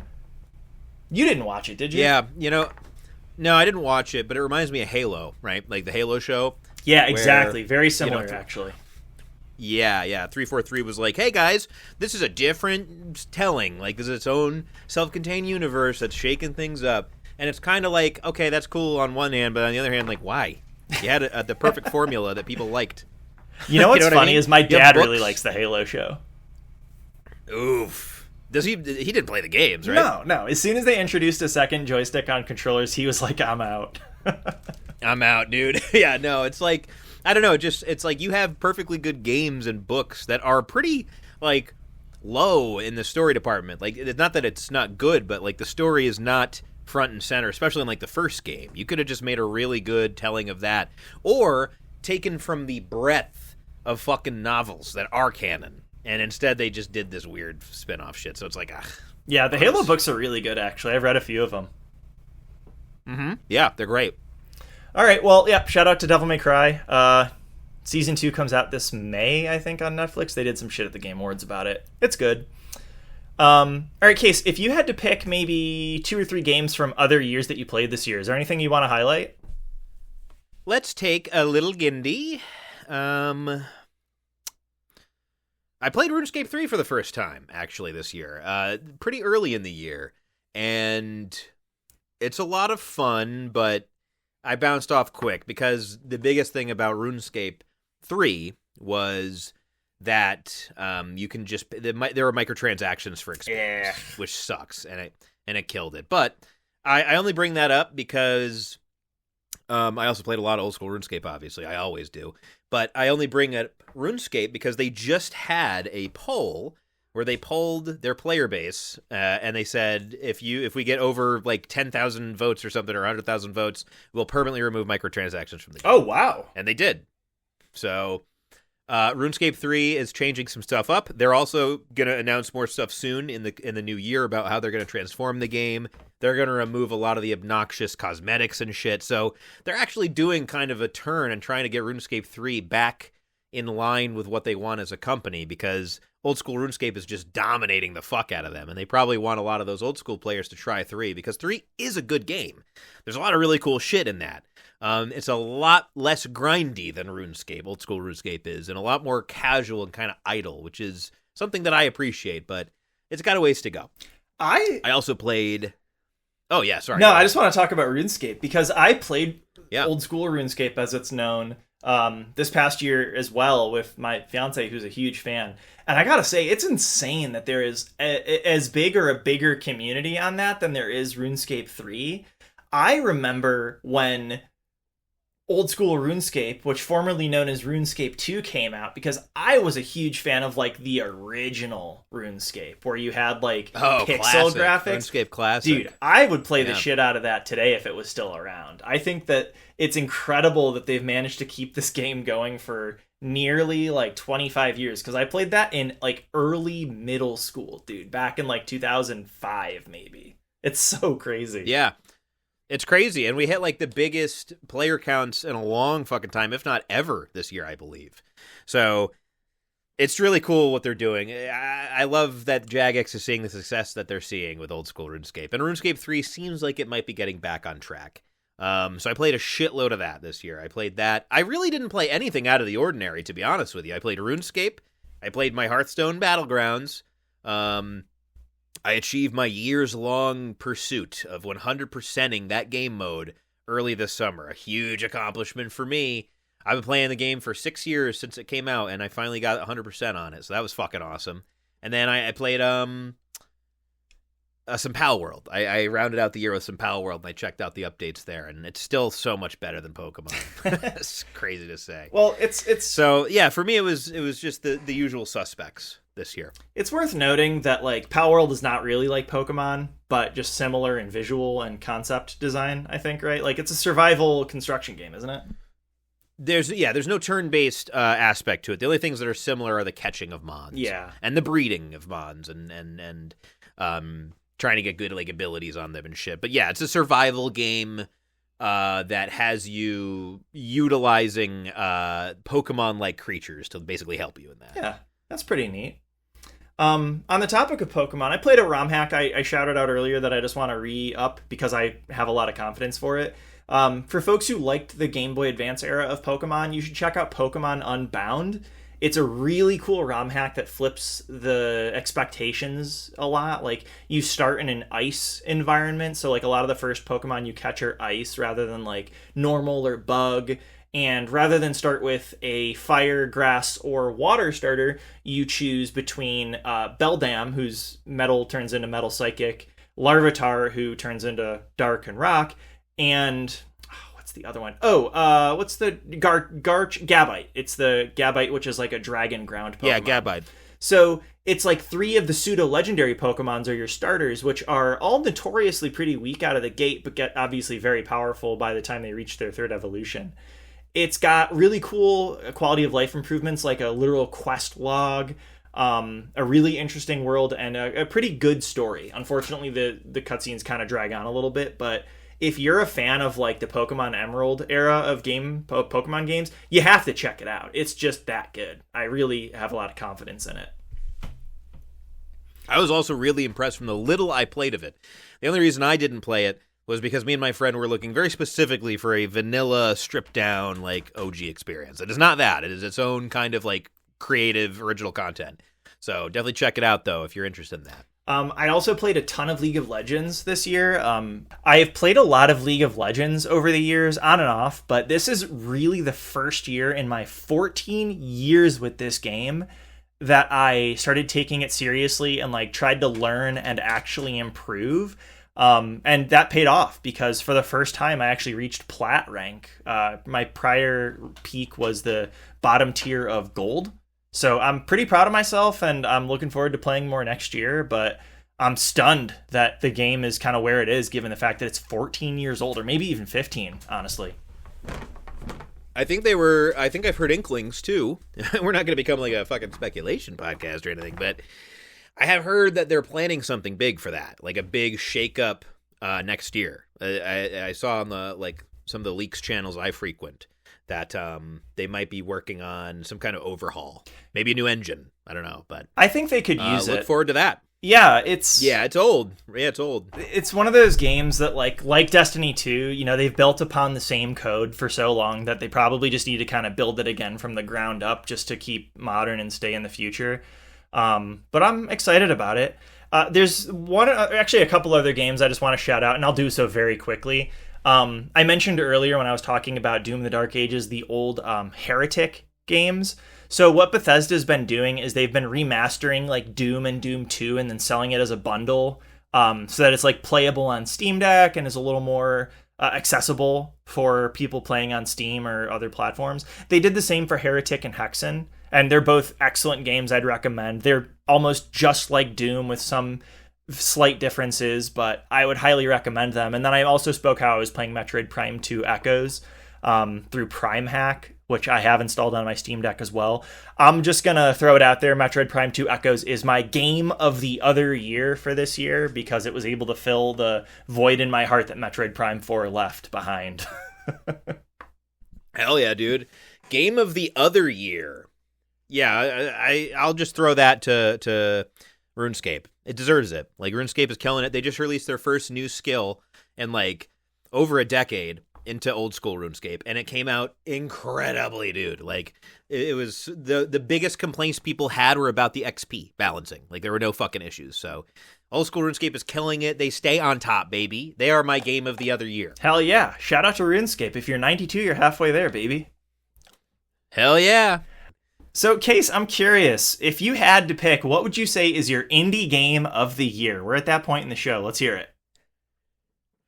Okay, well, this is kind of a two-parter, to be honest with you, because like everyone who discusses Game of the Year, we have to wonder if Clair Obscur really qualifies for that title of indie, because if it does, obviously it takes it. I'm going to say no, though, for the sake of our podcast. Okay. I think that Clair Obscur is a little too big for it to be, you know, competing with these other indie games that have, you know, budgets that are a literal minuscule fraction of the cost it took to make Clair Obscur. So in the interest of fairness, I think I'm actually going to go with Ina the Dream Barbecue. Whoa! That's unexpected. I know. I loved that game. Honestly, if I think back to the indie titles I experienced this year, I was disappointed with most of them, except for this one. This one came out of fucking nowhere. Is it just a walking simulator with some trippy shit going on? Yeah, kind of. But the shit going on was cool enough. And the world that this guy created was weird and trippy enough to make me want to spend more time in it, which I think is incredibly impressive for a free-to-play, basically proof of concept from this guy. Yeah, so Ina Dream Barbecue is going to take it for me. That's my indie game of the year. I highly recommend you check it out. It's free. What do you got to lose? Yeah, I second that. I really enjoyed Ina. I'm in a similar kind of quandary here where my indie game of the year and my game of the year are the same. So I'll shout out right now that my game of the year by a country mile was Hollow Knight Silksong. I can't believe that I got a chance to play it. Like, after all the hype year over year, and it came out and it not only met but exceeded my expectations. So I got to give it its flowers. In the spirit of choosing a separate indie game of the year, I'm not comfortable giving it to Deltarune because the damn game isn't out yet. So I'm going to actually throw it over to the Blue Prince. I think that game delivered such a unique, thoughtful experience that is worth playing, if not to like total completion, then at least through Act 1. I think that really anybody, gamer or otherwise, who just likes to solve puzzles is really going to enjoy that. I think, I'm trying to remember, do we do a different thing usually? I think I did, like when I picked Deltarune Chapter 2, was that my Game of the Year and Indie Game of the Year? That was your Game of the Year. That was back in 2021, so that was the second year of our cast, and I think we only introduced Indie Game of the Year when Elden Ring came out, because we were like, it's the fucking GOTY from the get-go, so we got to come up with something else to put in there. It's interesting. I don't think we've been in this predicament before, where someone's picked an indie that was also Game of the Year. So I think that's cool. I have no problem with Hollow Knight taking both. If it's that good, it's that good, right? For me, I do want to give just a quick shout out on my indie wrap up. I did forget to talk about in this podcast Ball X Pit. Really good game. I'm not going to go into the specifics about it, but it's basically a super cheap, it's like Vampire Survivors, but with like Space Invaders and Breakout energy. So if you like those games like Brick Break, where you send a ball up to the top of the screen and you break tiles and try not to let them collapse on you, you're going to fucking love Ball X Pit. It's that, but a roguelike. I highly recommend it. Doesn't quite beat out Ina for me, but I do think it's very good. I think it's a very good indie game, and it deserves a little bit of a dapping. And does that mean you're giving your Game of the Year to Claire Obscure? Yeah, okay, well, let's not rush into anything. Yes, I think I have to, but let me check on that. Let me confirm real quick. I have my highlighted yellow, folks. We're going to get a live...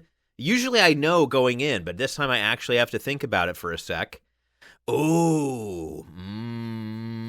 This is unprecedented, folks. You're witnessing history. This is fucking shocking. This is fucking shocking. Oh man, it was such a good work of art, but like we talked about, like I mentioned, I can respect that it's a work of art and deserves like best game made this year. But what did I enjoy the most? What did I have the best time with, guys? I'm not gonna fucking lie to you tonight. It's Elden Ring Night Rain. Whoa, that is my game of the year. You're really shattering my expectations, honestly, dude. Good for you. Yeah. Hell yeah. You know what? I am too, but like I think back to the year and I think back to like the joy I experienced in these games, and what comes to mind first is Elden Ring Night Rain. I loved that shit. It was so fucking fun. Elden Ring Night Rain. I can't believe it either. I never would have thought you'd beat out Claire Obscure, but hey, I didn't finish that game and I finished the shit out of you, brother. Elden Ring Night Rain. You win my award. Wow, Elden Ring Night Rain. I will have to pick it up when I see it on sale. Honestly, I think it was just on sale and I didn't buy it, so maybe the next time. But yeah. The best news, honestly, is that you have a lot of great choices of games this year. We didn't get a chance to talk about most of the games that that came out this year. I know that like Borderlands 4, shout out to fuck you Randy Pitchford, came out this year. There was another game similar to Ball X Pit called Starvaders that came out that I wanted to check out. You've got games like The Outer Worlds 2 and Avowed that I was super interested in playing that I didn't get around to. There's a lot of options, and really the theme is that you're eating good. You are, yeah. I gotta ask, because it's my favorite segment every year, Case. What's your blunder of the year? Oh, I mean, there's no surprise. Seeing how scathing my talk about Call of Duty was, it should come as no fucking surprise that is my unequivocal blunder of the year. I don't even have to think about it. It was a disgrace. Dude, you know what's funny is I think that was your blunder last year, dude. Are we back-to-back Call of Duty blunder of the years? Holy shit! Is it really a back-to-back Call of Duty win on blunder of the year? Holy shit. I think you know what? I think we excluded Concord because neither of us played it, and it was like such low-hanging fruit. So yeah, I do think it was Call of Duty. No. No way it was, actually, because I remember I raved about the campaign. So I think it might have been a year in between. Oh, okay. There might was definitely another blunder.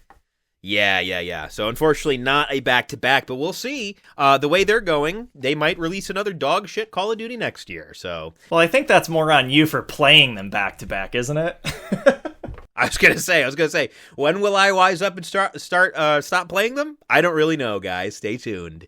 Wow. Well, I hope it's no surprise to hear that my blunder of the year is Metroid Prime 4 for being the biggest pile of steaming dog shit I've seen come out of Nintendo. Dude, I can't... That's actually a shock for me. I thought it would be Doom. No, dude, because, like, my expectations for Doom were way lower, and I had a game back in 2020. Yeah, fair. I've been waiting for a new Metroid Prime game for 20 years. So Metroid Prime 3, I think, came out in 2006. So like literally 19 years ago, they just absolutely knocked it out of the park with the Metroid Prime remastered on the Switch. What was that, 2 or 3 years ago? But yeah. Metroid Prime 4, it removes most of the things that made Metroid Prime as a series great.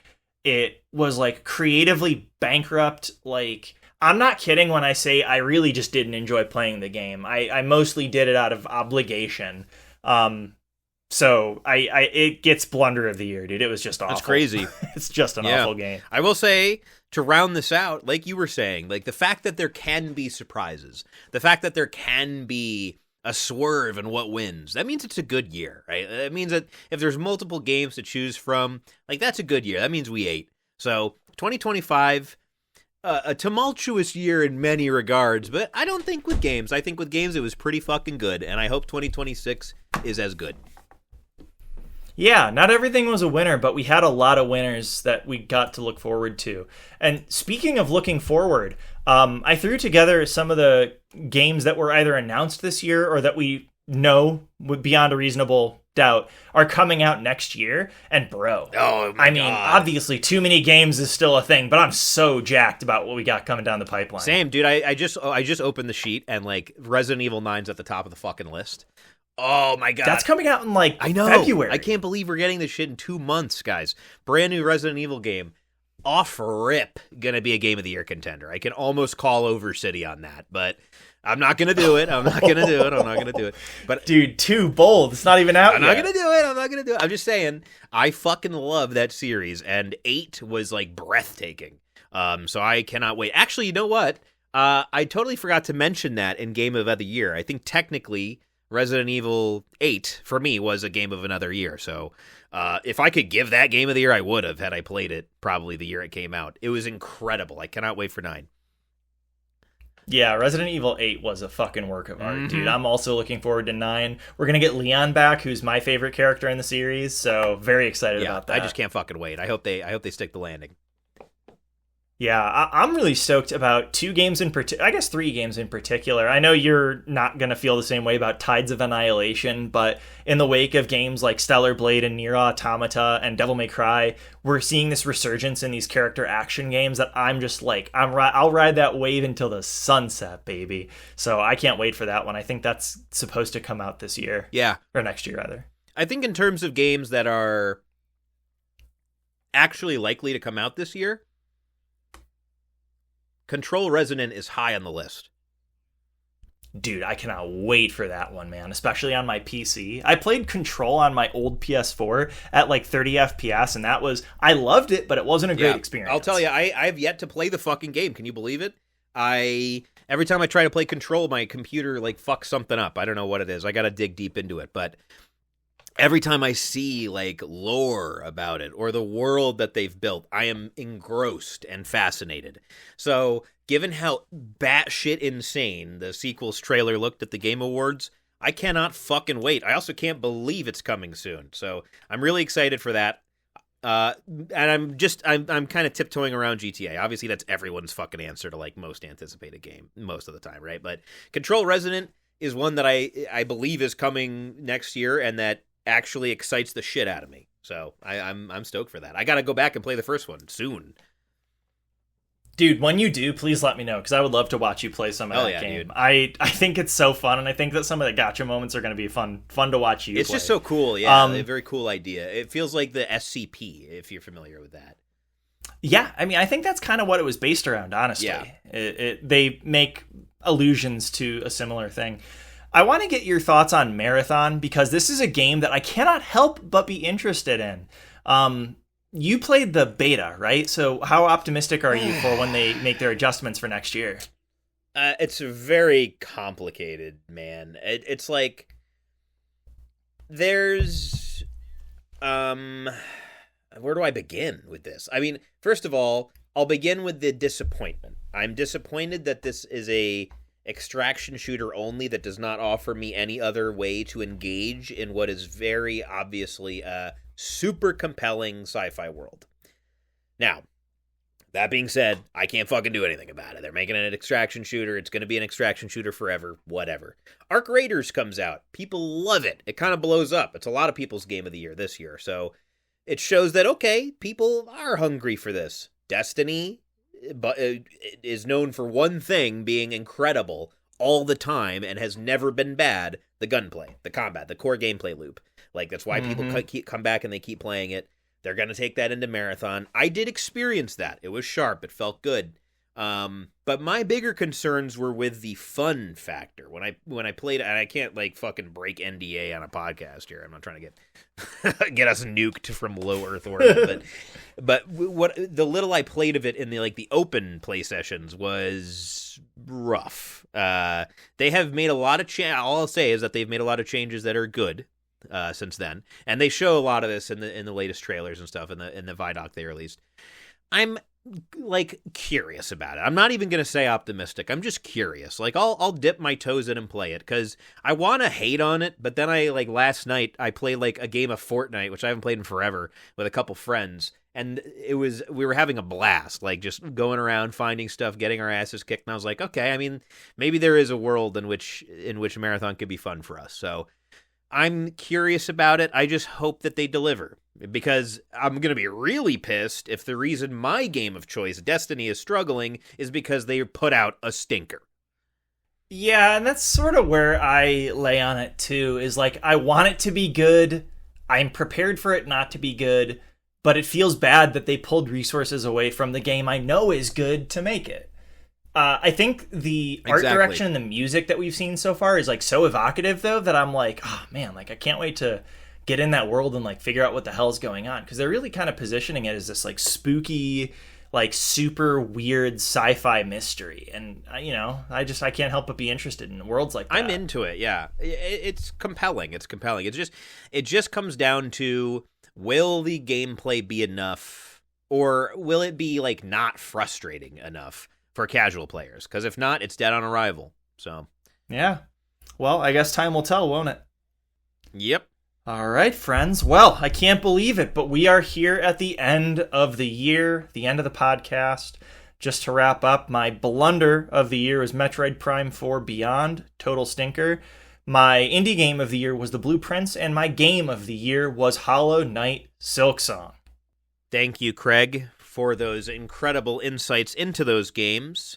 Call of Duty, my big fat blunder of the year.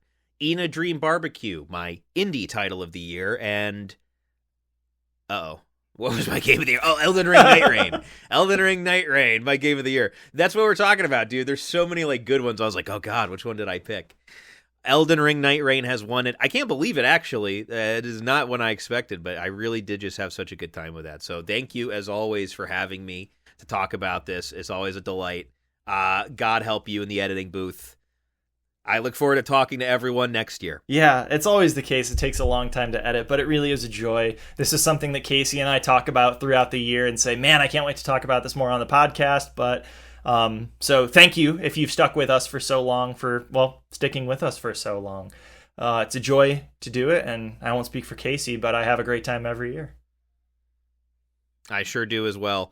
That's 2025. That's a wrap, guys. I look forward to this next year. Everyone have a great, safe holiday season. Love you all, and enjoy your games. And, as always, don't forget to save.